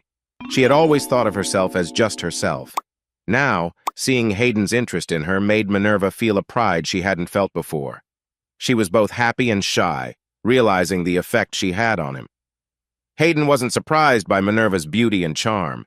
He had been aware of it since they met. But he was truly amazed by how she looked in her bright pink bikini. Although it was more modest than what others might wear at the beach, it suited her perfectly. In that bikini, Minerva truly embodied her name. She really was amazing. The smile on Minerva's face told Hayden that she wasn't upset by how he looked at her. He felt even better when she jumped over the last 2 steps and gave him a friendly kiss on the cheek. I have never felt so happy to be a woman as I do when I'm with you, she said. Hayden laughed. I'm glad to hear that. Letting go of Hayden, Minerva took his hand and said, Come on, let's go for that walk you suggested. Hayden led her across the patio and towards the beach, walking through the dunes. The tide was low, so they had to walk a little further before they reached the solid sand along the shore. It felt nice under their feet as they walked side by side, away from the waves. They had to move around people looking for seashells or children running around, but they kept holding hands. After walking quietly for a while, Hayden broke the silence. You mentioned you knew the psychologist Athena saw when she was younger. Can you get her contact info? We learned a lot from the papers, but I still have questions. I have questions too, Minerva replied. I especially want to know what made her act that way, and if whatever she had could be passed down. I have to think about Alex. I want Lana to check into this tomorrow and set up a meeting. I assume you'll want to join. That sounds like a good plan, Hayden said. She might be more willing to talk to you about Athena since you're sisters. I thought you knew that her talking to both of us should not be a problem. I took pictures of the important parts of the documents where Athena's notes give permission for you to know about her medical history, treatments, and outcome. As Athena's representative, I have the right to hear everything. Agreeing, Hayden said, I wonder how hard it will be to schedule a meeting with her. She seemed eager to share when she first called and sent the papers as promised, but I wonder why she hasn't responded since. We'll find out when Lana reaches out to her tomorrow, Minerva said, but we do need to be ready for one thing. What's that? She might not want to talk about Athena with both of us at the same time. There may be things about the relationship between you and Athena that Dr. Hayden had to think about something important. He and Minerva had been talking about her sister Athena, but it was mostly out of curiosity. They both wanted to find out if Athena had told the truth about who the father of her baby was and why she might have lied. The papers they read seemed to prove that she wasn't honest, but they still didn't understand everything. If Hayden's past with Athena had an impact on her behavior, how would Minerva feel about that? Would she blame him for her sister's troubles? He asked, "You and your parents weren't aware of the issues mentioned in those papers, right?" "No," Minerva said firmly. "Sure, sometimes Athena seemed down during holidays, but we believed her reasons that she was just stressed with schoolwork." She added, "We were all caught up in our own lives and didn't pay enough attention to Athena. When we noticed something, we didn't act on it." Hayden nodded in understanding. "I only spent a couple of months with her during the year, and most of that was for work. I noticed she was shy around groups but confident with just me. That was just how I always knew her, so it didn't seem unusual. On the phone, she was always the same. Her emails were positive, and she didn't give me any signs that she was struggling." "I could tell you cared when you thought she had let you down," Minerva said gently. "It shows you had no idea about Athena's challenges. At least you have a reason for not seeing her struggles. We should have noticed more or made her feel safe enough to talk to us. We let her down. You didn't." "I'm not sure that's entirely true," Hayden replied. "But if Dr. Vincent has a problem with us finding answers together, will you help me deal with that? I think we should work towards understanding what happened and support each other." Holding Hayden's hand, Minerva asked, "Can I ask you about you and Athena? Like, what was your relationship like?" "I think so," he answered. Minerva chose her words carefully. "Athena wasn't very affectionate, from what I remember. My mom said she didn't even like to be held as a baby. So how was she with you? I mean, I know you had a bond, but was she different in other ways?" Lifting their hands together to make his point, Hayden replied, "This is one way you and Athena are different. She always seemed hesitant to show any affection between us in public, but you seemed to encourage it." "So Athena was okay with showing affection in private, but not in public?" Minerva asked. "Not at first," Hayden explained. "When we started getting to know each other, our meetings were always about work, so we kept things professional. As we spent more time together, Athena began to accept small gestures like a quick hug or holding hands while sitting. She wasn't very fond of going out, and when we did, she hesitated to show that we were a couple. Even as we got closer, she remained careful about how we acted in public." "Was she embarrassed about your relationship?" Sighing, Hayden replied, "Looking back, I see that what I thought was just her shyness was more complex. She didn't seem to value herself very much. I tried to reassure her about her beauty and intelligence, but now I wonder if it made any difference. It was almost like she thought being with her would make others think less of me." Nodding, Minerva said, "I noticed some comments in the documents that support that. My sister definitely lacked confidence, but it also seemed she felt better when she was with you. Does that make sense?" "Not really, but I can't tell how she acted when I wasn't around. I'm hoping Dr. Vincent can help me understand her better." "Me too," Minerva agreed. She took her hand away from his and wrapped her arm around his waist. "Just so you know, I don't care about what people think if they see us together. I'm happy to be with you. And that's what matters to me." Hayden put his arm around her shoulders and drew her close. "I'm fine with how people see us, but you should worry more about your own image than mine." Hayden noticed Minerva had stopped walking, so he paused too. She stepped in front of him, looking serious. "Time to confess," she said, taking both of his hands. "About what?" Taking a deep breath, Minerva steadied herself. "I really like you, Hayden. I can see why my sister cared for you. I like you too, Minnie. We've already said that. I know, and I'm excited about how our relationship might grow from here. But you should know that I have never really been in a couple's relationship before." "What do you mean?" Hayden asked, confused. Minerva explained, "I have never had a real relationship with anyone. I've gone on dates, but no one ever made me feel connected. You know, like someone I would want to get to know better and share things with." "Make progress together?" Hayden interrupted. "Exactly," Minerva said with excitement. She wrapped her arms around Hayden's neck and added, "I want to move forward with you. I really do. Being with you makes me curious about what will happen next." I just need you to understand that I am in new territory." He spoke gently to her. "The beach is getting busier this way. Let's head back to the house." His words, along with the peaceful silence as they walked back to Hayden's home, made Minerva feel at ease. With his arm casually around her shoulders, she felt sure he was thinking thoughtfully about their earlier conversation. Chapter 26. "See, I told you it wasn't far." "I believed you," Minerva replied. "I'm just surprised at how fast we made it. The wait at the guard booth felt like the longest part." Minerva had been surprised when Lana couldn't find Dr. Vinson through her office in Greenville. They learned that Dr. Vinson had closed her practice and sent her patients to other doctors. Hayden asked Tasha to help, and her team quickly found out that Dr. Vinson and her husband had moved to their second home in Myrtle Beach and were living there full-time. Sharing this news with Lana helped her arrange for Minerva and Hayden to sit in Hayden's Bentley parked in front of Dr. Denisa Vinson's nice home. Lana explained that Dr. Vinson had stopped seeing patients in mid-April because her husband had a sudden health issue. After discussing Minerva's thoughts about Athena's implied consent during her sessions, Dr. Vinson was eager to meet them, asking them to come to her home instead. Though her husband was recovering well, she preferred to stay at home in case he needed anything. "Stay close to me," Hayden joked. "I'll show you all the shortcuts around here."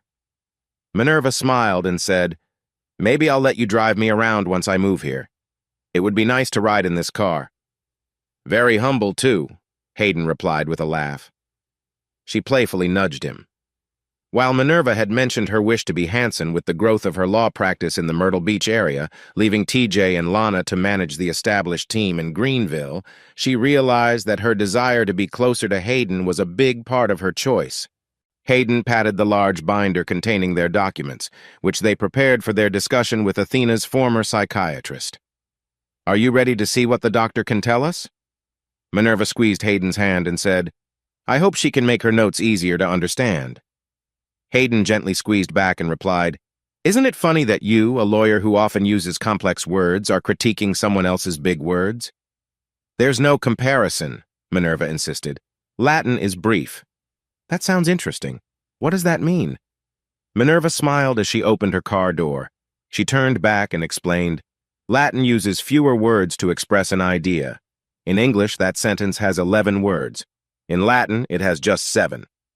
Hayden caught up to her by the front of the car. "Sure, but 7 words that most people wouldn't get." Minerva shrugged and took Hayden's hand as they walked toward the house. To their right, they saw boats on the water not far away.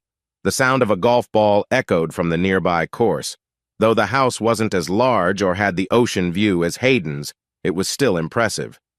As they approached the entryway, a woman stood in the open doorway looking at them. She raised a hand in greeting, then stepped outside to give Minerva a warm hug. "I had forgotten how much you and Athena look alike," Dr. Vinson said, with tears in her eyes. "I am so sorry for your loss, and sorry it took me so long to say that. Please come in." Once they entered the house, with Hayden closing the door behind them, he said, "Dr. Vinson, I'm Hayden Justice. We talked on the phone." Dr. Vinson paused and looked at Hayden. "No need to introduce yourself, Mr. Justice. I knew I could recognize you from Athena's descriptions.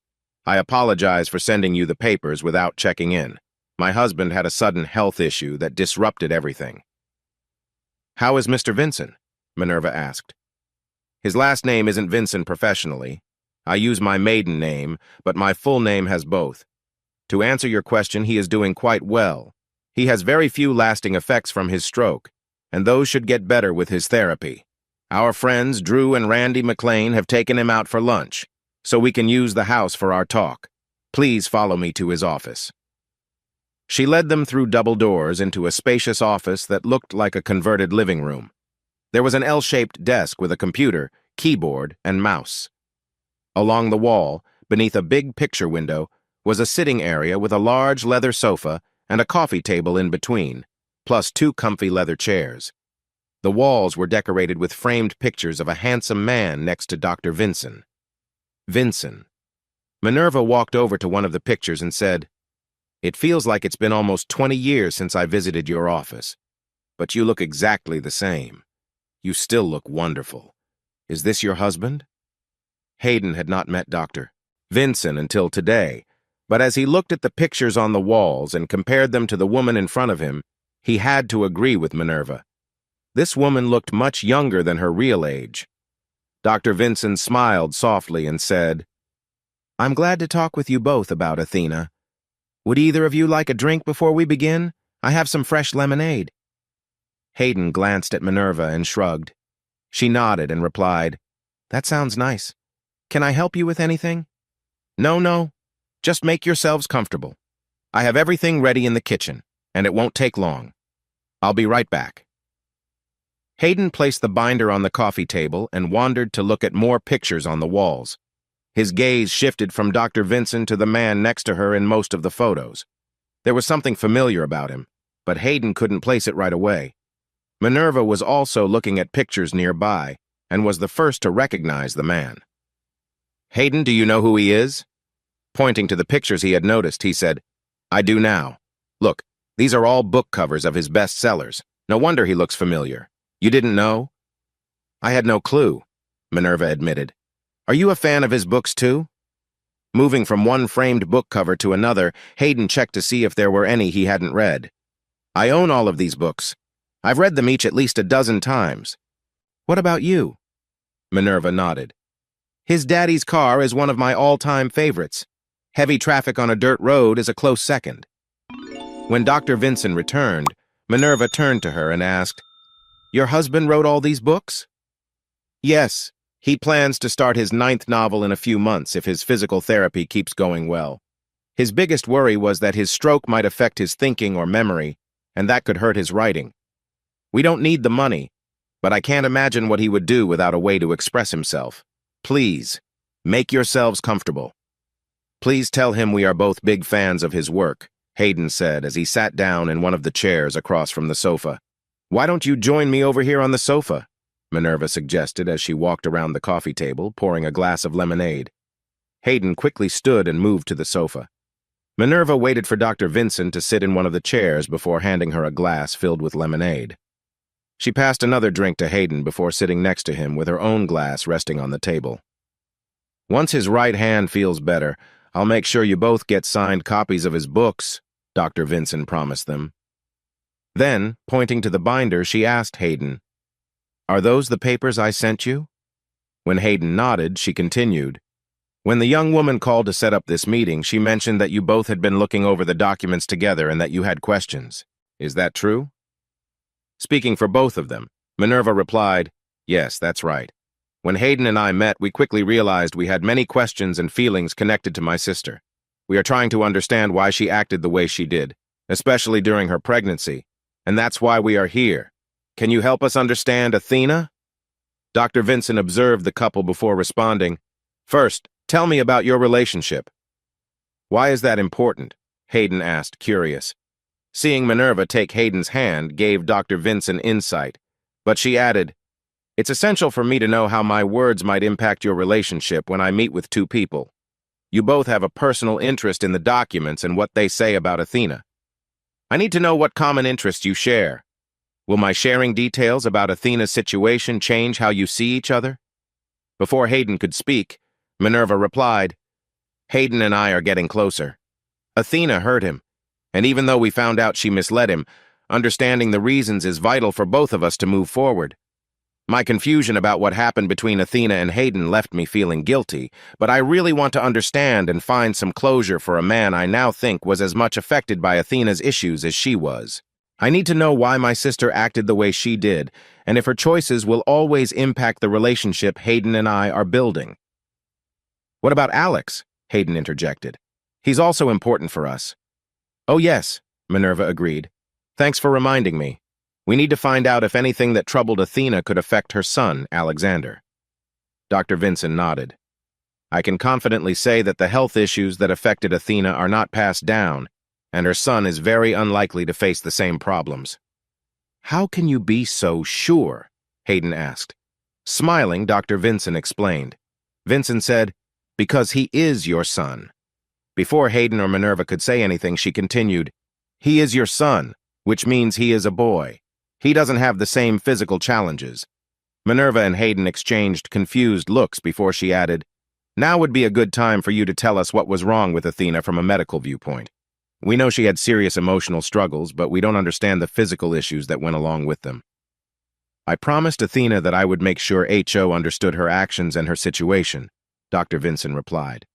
Looking at Minerva, she said, I can't promise that what I share will answer all your questions, especially about any future between you and her. I hope it does, but I can't ensure it. Exchanging another glance, Minerva said, We understand. Okay, Dr. E. Vincent started. Let me explain that Athena's physical issues were not just factors in her emotional challenges. They were the main cause. She paused, then looked back at Minerva. You remember the behavioral problems Athena had as a child that brought her to my office. Do you recall how I explained her difficulties to you back then? Minerva nodded and said, You compared Athena's behavior to how we feel after eating certain foods, like getting hyper after sugar or feeling sleepy after a big meal. Exactly, Dr. Vincent agreed. I mentioned that our bodies use various chemicals for different processes and that some people manage imbalances better than others. I remember us changing what we ate several times, Minerva reflected. My mom said we were trying to figure out which foods affected Athena negatively. For over a year, Dr. Vincent confirmed. In child psychiatry, we aim to find natural ways to help before looking at medications. When it was clear that diet alone couldn't help Athena, I prescribed Ritalin. It greatly improved her behavior and helped her do well in school. But she only took the medication on school days, Minerva recalled. She still had trouble focusing on weekends or during breaks. I remember, Dr. Vincent said. That's why we met often. You began to feel frustrated because her behavior limited your chances to socialize. Your parents had to restrict your outings because of what was best for your sister. Right. But we knew it wasn't Athena's fault, and I directed my feelings at the situation, not her. I found activities we could enjoy together, like going to the movies or visiting the park. I understood her focusing issues and adjusted in ways others might not. We thought Athena had moved past her challenges. I knew she stopped taking Ritalin in high school and seemed to do well without it. Yes, Dr. Vincent said, changes in her body as she grew up allowed her to manage without medication for a time. That shifted when she started college. Chapter 27. Hayden stayed quiet, letting Minerva talk about Athena's past with Dr. Vincent. Minerva then asked, What happened in college that changed everything? Happened, Dr. Vincent replied. In simple terms, Athena fell in love with Mr. Justice, and that had a big impact on her, beyond just feelings. Seeing their surprised faces, Dr. Vincent continued, To keep this straightforward, Athena faced a big imbalance when she fell in love. Making sure she still had their focus, she clarified, Athena's hormones had been very active since she was around 7. Even though you are 2 years younger, do you remember her starting her period shortly after she turned 10? Vaguely, Minerva said. I remember Mom mentioning that I might start early too, but mine came later than most girls I knew. How did her early period create problems for Athena? It didn't. It was just one of the first signs that her hormones might work differently than expected. It wasn't until she came back to see me at 18 that we began looking into other signs of a broader issue. Like what? Hayden asked, finally joining the discussion. Athena met you during the summer between her freshman and sophomore years at Clemson. With a good diet, regular exercise, and enough rest, she felt stable and was doing well without any regular medication. However, when she returned to school that fall, she suddenly had trouble sleeping and faced feelings of sadness that made her miss several classes. These moments were mixed with happiness after talking to you on the phone. Your conversations brought her peace, but being away from you for too long often led to difficult emotions. I never knew, Hayden said, looking at Minerva rather than the doctor. He wanted Minerva to get that he was unaware of the stress his relationship with Athena might have caused. Athena was very private about her struggles, Dr. Vincent shared. When she was with you, her body reacted to her feelings in ways we didn't completely understand. Most of what I noted in her case was based on lab tests and what Athena shared about how she felt, both physically and emotionally around you. I can tell you, Mr. Justice, Athena Hart cared a lot for you. Minerva understood this kind of love. It was pure and unconditional, the same love she had wished for in her life. "If I may," Minerva said, "you're saying that Athena's feelings for Hayden helped her stay balanced and that being away from him made her unhappy. Is that right?" Dr. Vincent nodded. "Yes, that's what I believe happened with your sister. I had ideas about why this was the case and wanted to do more tests after her baby was born, but her passing stopped my work." "What were your ideas?" Minerva asked. "It's related to what I mentioned about her body's responses," Dr. Vincent replied. "I think that the way her hormones reacted was at the heart of her troubles. The hypothalamus and the anterior pituitary are part of the system that controls many body functions. Athena's feelings had strong effects on her physical health, causing changes in her hormones that affected how she felt. When she was around you, these hormonal changes likely made her feel stable, but when she was alone, her body reacted negatively." "Let's pause for a moment," Hayden said. "If Athena felt okay with me and troubled when we were apart, why did she hide her pregnancy from me? Why pull away if being with me made her feel better?" Dr. Vincent sighed. "It's easy to see it that way, but with Athena, things were more complex. She wanted to protect her condition, thinking that keeping it a secret would spare you from worry." "Protect me from what?" "I was the first doctor she visited after her home pregnancy test. Once I confirmed her pregnancy, we talked about how to handle it.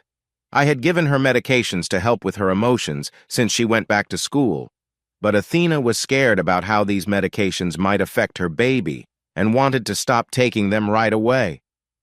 "Did you support her decision?" Minerva asked. "Yes, for 2 reasons. First, there was a real risk of harming the baby. Second, I was unsure how her pregnancy would affect the hormone issues she had been dealing with before." Dr. Vincent added, "You both need to know that Athena had serious health challenges. While there were physical signs, it also affected her mental and emotional well-being. Her struggles were like a serious illness that can cloud someone's thinking and judgment about their relationships." Dr. Vincent paused, giving Hayden and Minerva a moment to absorb what he had shared. "As her pregnancy moved along, my meetings with Athena became more regular. I was worried about her feelings at times, but I also saw a strong motherly instinct growing inside her, so I didn't think she needed to be kept away from others. Even though her emotions were sometimes wild, I didn't think Athena was a danger to herself, her baby, or anyone else. She didn't argue when I suggested she see a doctor who specializes in pregnancy, located in the same place where I worked. I wanted to make sure she got the care she needed during her pregnancy, which she might have otherwise ignored. But they didn't see her risk for HELP syndrome," Minerva said. Hayden was getting frustrated that Dr. Vincent seemed to avoid the answers he wanted. Minerva noticed him take a deep breath and knew they needed to steer the talk in the direction he needed. She spoke up before Dr. Vincent could reply. "Let's talk about that later. Can we go back to why Athena didn't tell Hayden the truth?" Giving her full attention to Hayden, the doctor said, "When Athena talked about her time with you, it was the most important and special part of her life so far. Even though most of your time together was in work settings, I think she saw those summers in Myrtle Beach as a special getaway for both of you. It was her break from school, and neither of you had to make big decisions. Did you see it that way?" Hayden thought about the question for a few seconds before answering. "I guess it was a fun time for both of us. Work decisions could be tough, but we always had support to help us avoid big mistakes. Apart from that, our hardest decisions as a couple were what to eat." "That's how Athena felt too," Dr. Vincent said. "Since you didn't have arguments or disagreements, Athena worried about how strong your relationship was in relation to her health. Right or wrong, she believed that the best chance for you to fully accept her would be after the baby arrived. Then she could tell you everything. She thought, Hayden might not want a complicated girlfriend, but I know in my heart that he would want a strong mother for his child." "That doesn't make any sense," Hayden sighed. "Why would she lie about me not being the father if she wanted me to accept her as the mother of my child?" Dr. Vincent nodded and said, "It relates back to what I said before about her stopping all her medications and our doubts about how her pregnancy would affect her health. Athena thought if you saw her at her toughest before the baby was born, she might lose her chance for you to accept her, baby or not. I understand that her reasons might not seem logical, but that kind of thinking made her keep the truth from you until after her baby was born. Placing her hand on Hayden's arm, Minerva said, "From what I read in the papers, Athena talked about explaining her situation to you. She wanted your help to understand her condition." "Yes, we talked about that in detail during several sessions. As her pregnancy went on and her feelings became more difficult, I often suggested that the three of us meet to support her. Hope can help us through tough times, and even though it was too late for the healing that Athena wanted, I felt I owed it to her to share the truth she always meant to tell." Hearing sounds from outside the closed office door, Dr. Vincent stood and said, "Excuse me for a moment." When the door closed, Minerva asked, "What do you think?" Hayden thought about her question before replying. "A lot of what the doctor said helps explain some things that Athena mentioned." "Like what?" Minerva asked. "Like when I would invite her to do something, she would get quiet for a while before saying something to herself like, 'What would a normal person do?' I didn't think much of it then. I figured it was just her insecurities and her way of trying to encourage herself to take a risk." Nodding, Minerva asked, "What do you think about Dr. Vincent's explanation for why Athena didn't tell you the truth? Do you believe she felt a sense of responsibility?" Hayden looked at Minerva, trying to understand her sincerity. "I'm sorry. I just want you to find some peace from this conversation about Athena," she said gently. "I will choose my words more carefully." His face relaxed and he asked, "And what about you? How do you feel about Athena's actions after hearing this?" "I still have a few questions," Minerva replied. "I understand her medical issues more clearly now, but I still find some of her actions confusing. I hope to learn if she would have supported my wish to connect you and Alex as father and son. I think I may have misunderstood her feelings for years, and I'm hoping Dr. Vincent can provide some answers. For us." Leaning over to give Hayden a small sign of support, Minerva noticed movement outside the window. "Who's that?" Turning to look out behind the sofa, Hayden saw two men on the patio, settling into chairs under the pergola. He recognized one from the pictures in the office, so he assumed it was Dr. Vincent's husband. "Dr. Vincent's husband and their friends must be back," Hayden explained. "That's why she stepped out. Dr. Vincent's husband must find it hard to focus with that happening nearby," Minerva said with a light laugh. "I can see that." Hayden replied, grinning. "It's hard not to notice." Their chat was interrupted when Dr. Vincent returned with a light smile. "Thank you for waiting." "We were just talking about the view outside," Minerva said playfully. Dr. Vincent laughed softly. "Yes, you never know what can happen with friends on a sunny day." "Thanks for sharing about Athena's situation," Hayden added. "It really helps us understand her better." "I'm happy to hear that," Dr. Vincent said. "Remember, everyone has their way of dealing with life's problems. Sometimes it takes time to sort through emotions and seek help." Minerva nodded thoughtfully. "We'll keep that in mind moving forward." After a brief round of goodbyes, Dr. Vincent led them out, and they left the office feeling clearer and more informed than when they had arrived. Vincent was trying to get her husband to take a nap, but he hesitated because of his limp. "You think the stroke affected his walking?" Minerva asked. Pulling her into a hug, Hayden stifled a laugh and said, "That might explain the limp, but it's not the reason for his condition." Chapter 28. Setting her phone down on the table, Minerva looked out at the calm Atlantic Ocean as memories of her early studies in mythology came back to her. The stories said that when a man truly loved a woman, she became his weakness. When a woman truly loved a man, he became her strength. Athena had clearly become Hayden's weakness. After their talk with Dr. Vincent, it was clear that he had been her sister's strength. Athena's feelings for him had lifted her spirits when they were together and made her sad when they were apart. Some say that a heart in pain can love deeper than before. Would knowing why Athena had acted the way she did help Hayden to live fully and love again, rather than just get by? Could his heart find new joy with her? Being with Hayden made Minerva eager to see what would unfold, but she didn't fully trust her feelings around him. She wanted him to feel reassured that her heart was open to him, yet she struggled with feeling so exposed. "Are you done with your call?" Turning to look at Hayden, she replied, "Yes. Are you finished with your emails? Sitting next to Minerva, Hayden laughed and said, No, I just handled the ones with attachments. The rest I can check easily on my phone tomorrow morning during the drive. By the way, shouldn't you be heading home soon to rest? Minerva's parents had agreed to drive Alexander back from Greenville to Myrtle Beach the next day, but she insisted on meeting them halfway. Otherwise, the 4-hour trip to Myrtle Beach would turn into an 8-hour journey for them. By meeting in Columbia, Minerva and her parents would share the travel time. When Hayden found out about her plans, he suggested that he join her on the trip so they could explain things to Alexander together. Minerva wanted to tell her nephew that they would be moving to Myrtle Beach and give him the reasons why. Explaining how she would grow her law practice there would be simple. Having Hayden with her would help make talking about their new relationship easier. As much as she wanted to look into his eyes and see how he felt, she found it hard to look away from the sky.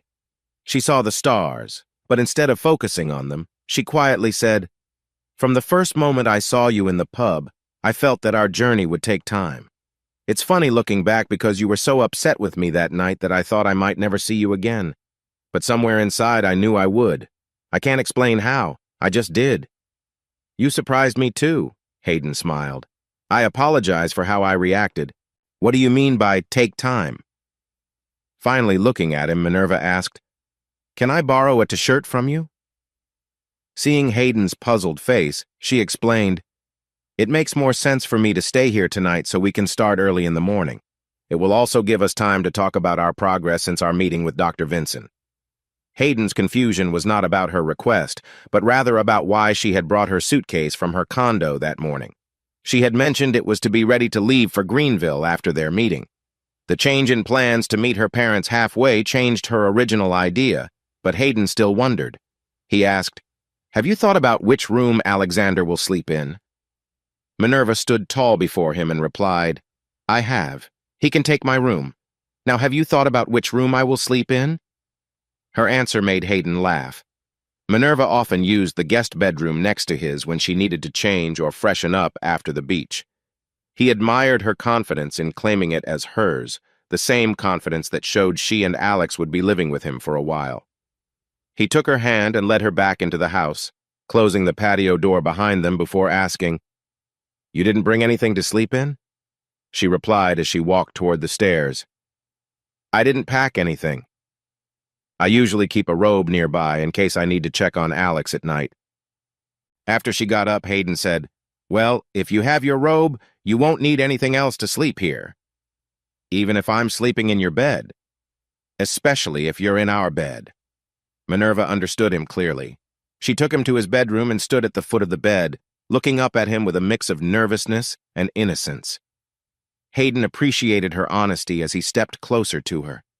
Minerva whispered, If you told me you wanted me, I would finally believe it. Leaning down slightly, Hayden said softly, I want you more than I can say, but I don't want to make any mistakes.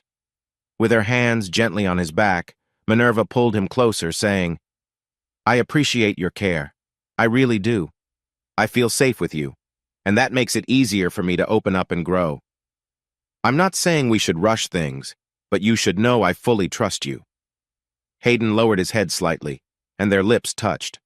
Minerva's kiss surprised him, but it was a welcome surprise. He wanted to encourage her eagerness while also being gentle. How did we fall asleep at the beach and wake up on a farm? A sleepy Minerva mumbled. Hayden chuckled, causing her head on his chest to move a bit. Do you have a problem with roosters of the sea? You'll have to get used to it. The seagulls always make a fuss at sunrise. Used to it? No thanks, Minerva said as she got up from Hayden. I need to freshen up. I heard the coffee maker beep that it's ready.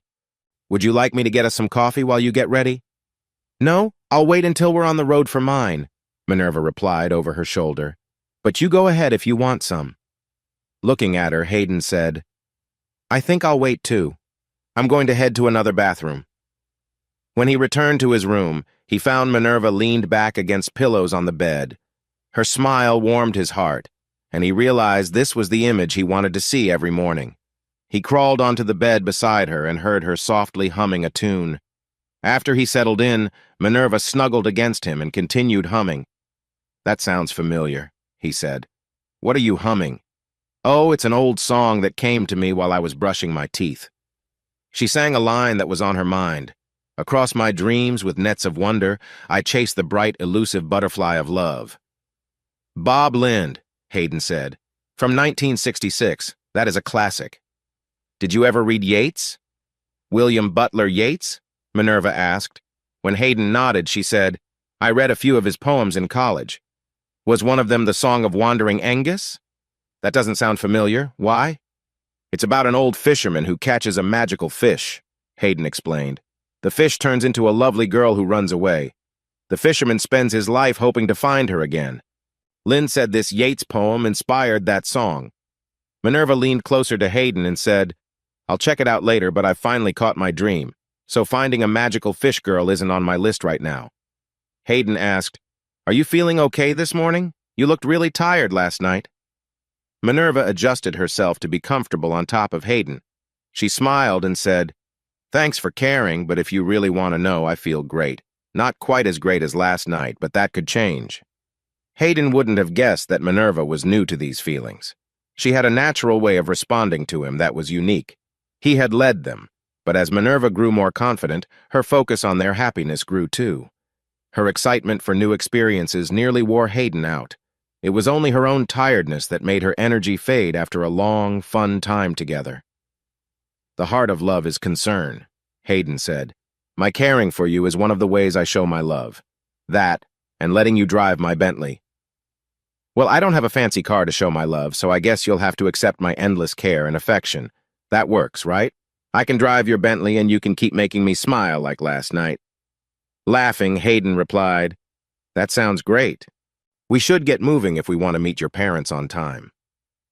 Minerva stayed where she was on Hayden and reached over to grab her phone. What are you doing? Hayden asked. I'm texting my mom to let her know we're meeting her an hour later than planned. Why? Traffic shouldn't be bad on a Saturday morning.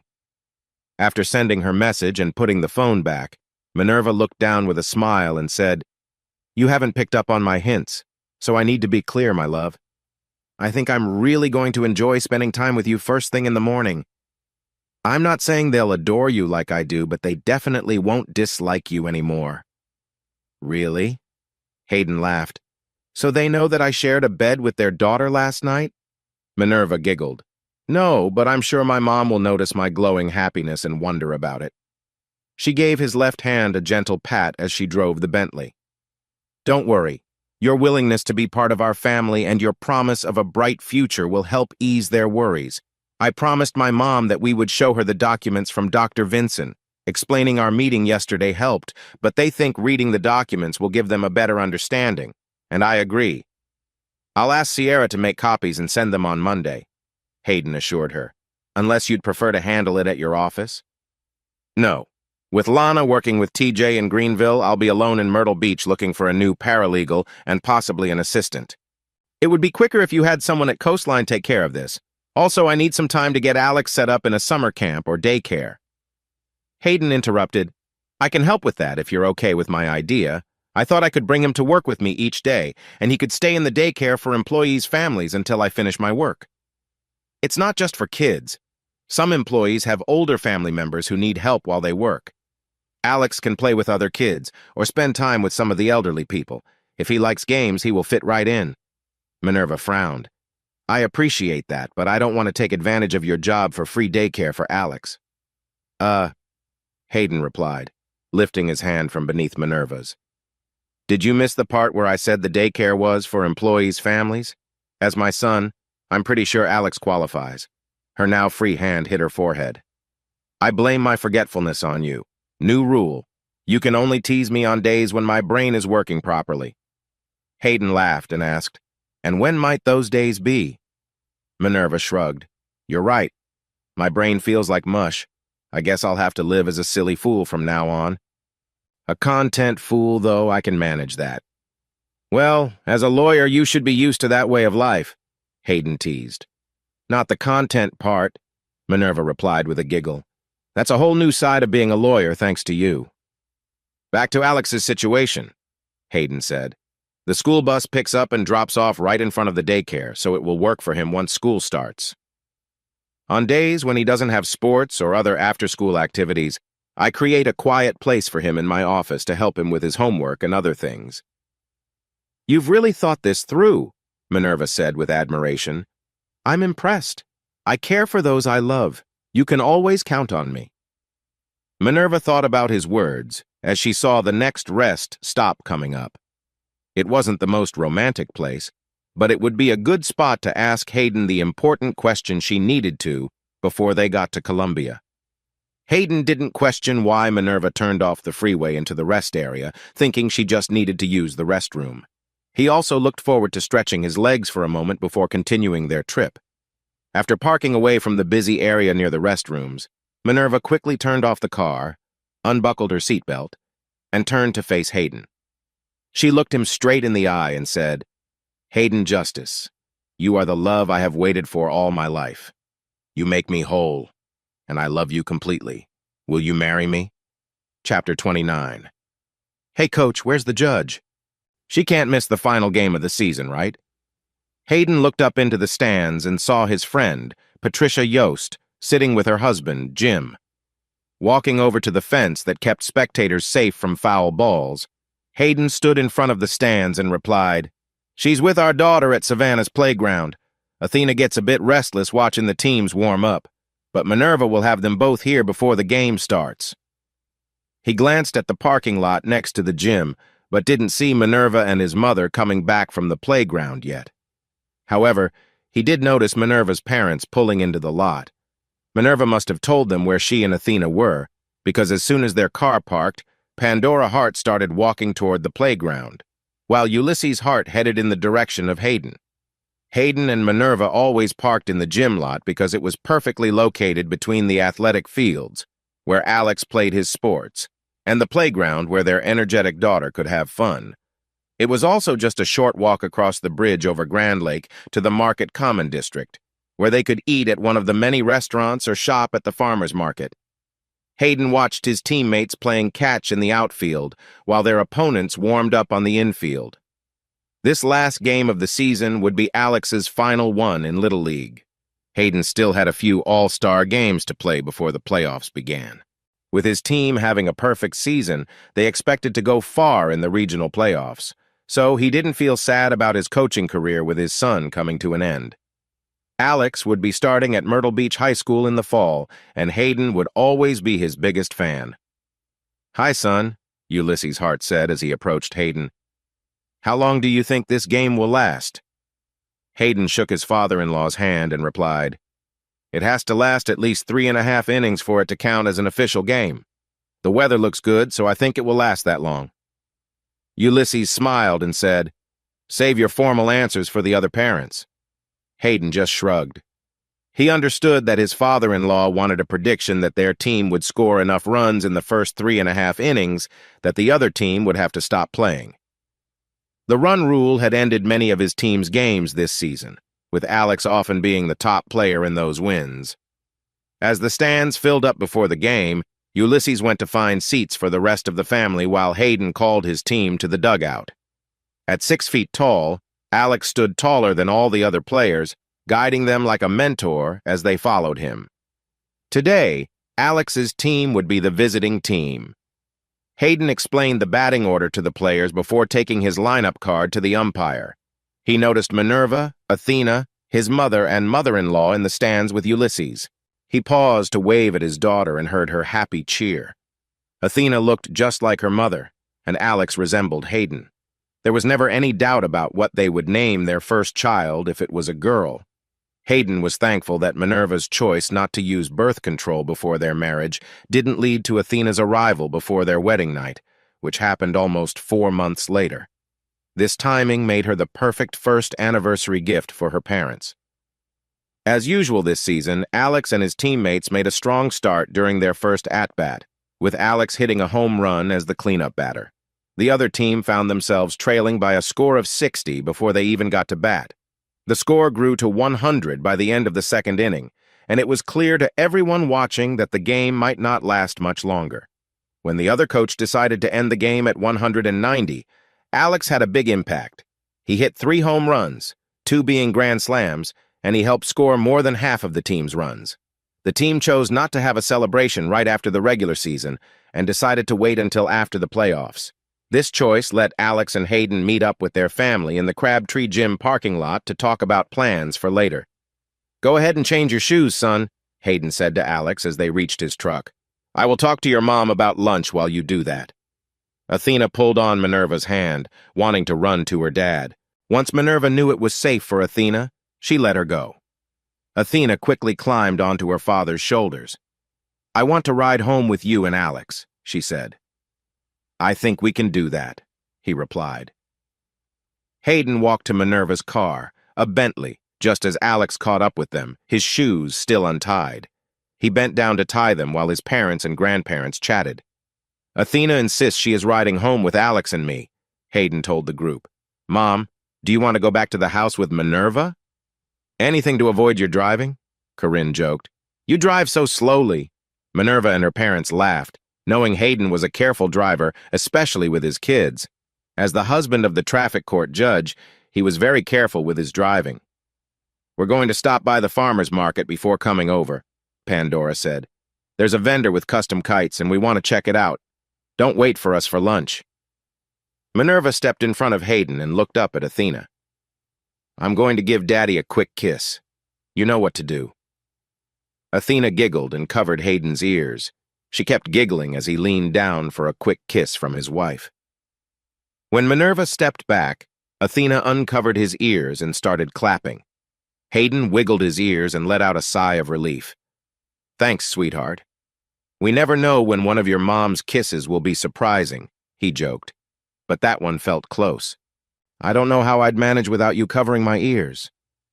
Alex finished moving Athena's car seat from the Bentley to the back seat of the truck and smiled at his parents' playful banter with his little sister. He walked up behind Hayden and gently lifted Athena off his shoulders. "Come on, Wonder Girl, let's get you strapped in." "I'll see you at home," Minerva said, giving Hayden a quick kiss. "Don't take too long. You're watching Alex on the grill, right?" "Yes, Your Honor," Hayden joked. "I'll make sure neither of the kids gets home before I do." Minerva laughed. "Okay, smart guy. Just get both of you home safe. I love you." Minerva saw many good things in being Hayden Justice's wife. Their caring marriage was at the top of the list, but closely following was taking his last name.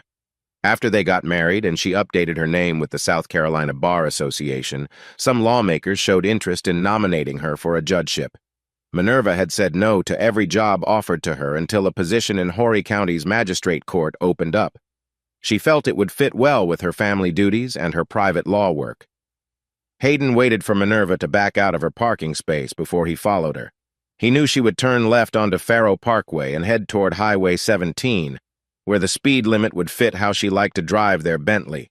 He, however, would turn right on Faro Parkway and take it until it became Ocean Boulevard, then drive that road all the way home. Corinne waited until Hayden was out of sight before asking Minerva, "When are you planning to announce it?"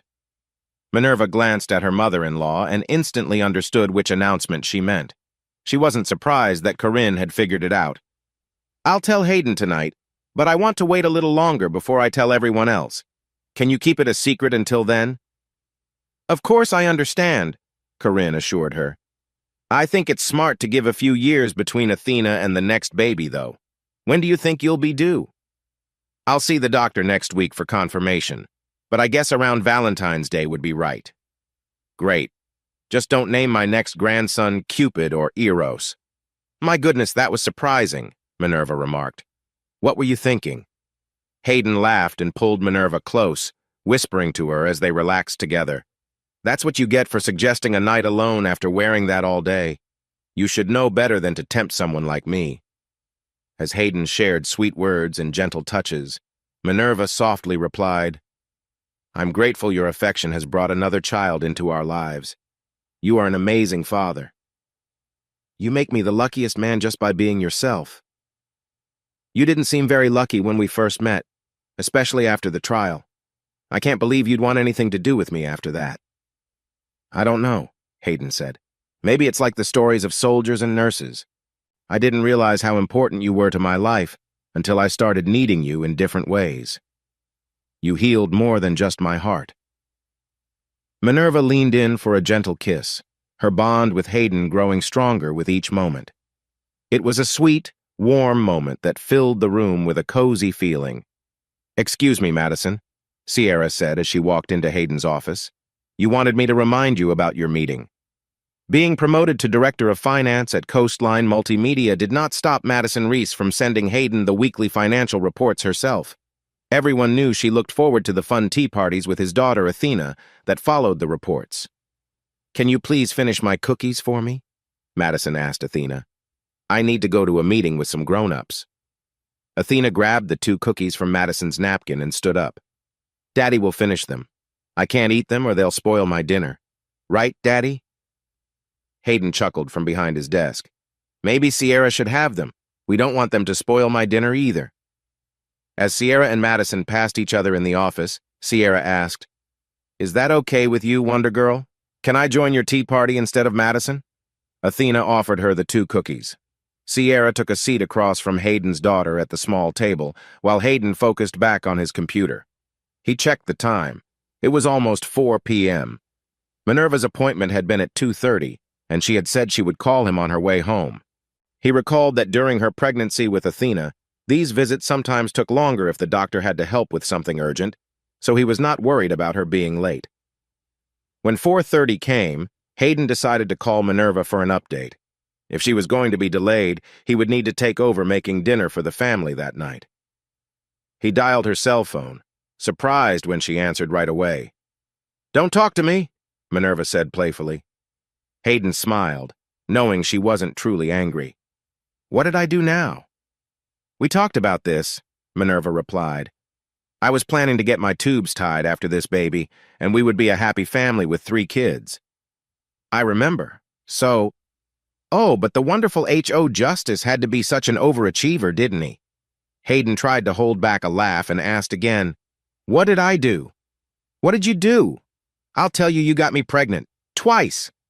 Now he felt confused and was glad he hadn't put the call on speaker. He replied calmly, "Yes, once with Athena and now with this baby." "No, Brainiac, twice this time. I'm having twins and I love you for it." "Twins, really? You saw them on the ultrasound today?" "And to make you feel even better, they're fraternal twins. That means 2 of your champion swimmers made it here." "Well, if I remember my biology right, 2 of your eggs had to be ready for this to happen." "Oh no, this is all on you," Minerva laughed. "You need to take responsibility for it. Maybe later tonight we can think about growing our family even more." "You are really focused on being a modern medical miracle, aren't you?" Hayden replied. "When do you think you'll be home?" "I've been home for over an hour," Minerva told him. "I've been sitting on the patio talking on the phone with Claire." Hayden tried not to sound upset when he asked, "Your first call was to your boss, the chief magistrate, about us having twins instead of telling me." Minerva sighed and said, "I didn't tell Claire about the twins. I haven't shared it with anyone but you because you've always been my priority. I was discussing my plans to resign once a replacement can be chosen by the state assembly." "You don't want to be a judge anymore?" Hayden asked. "Nope," Minerva said confidently. "After the twins are born, our family will feel complete. I've already had more justice in my life than anyone deserves."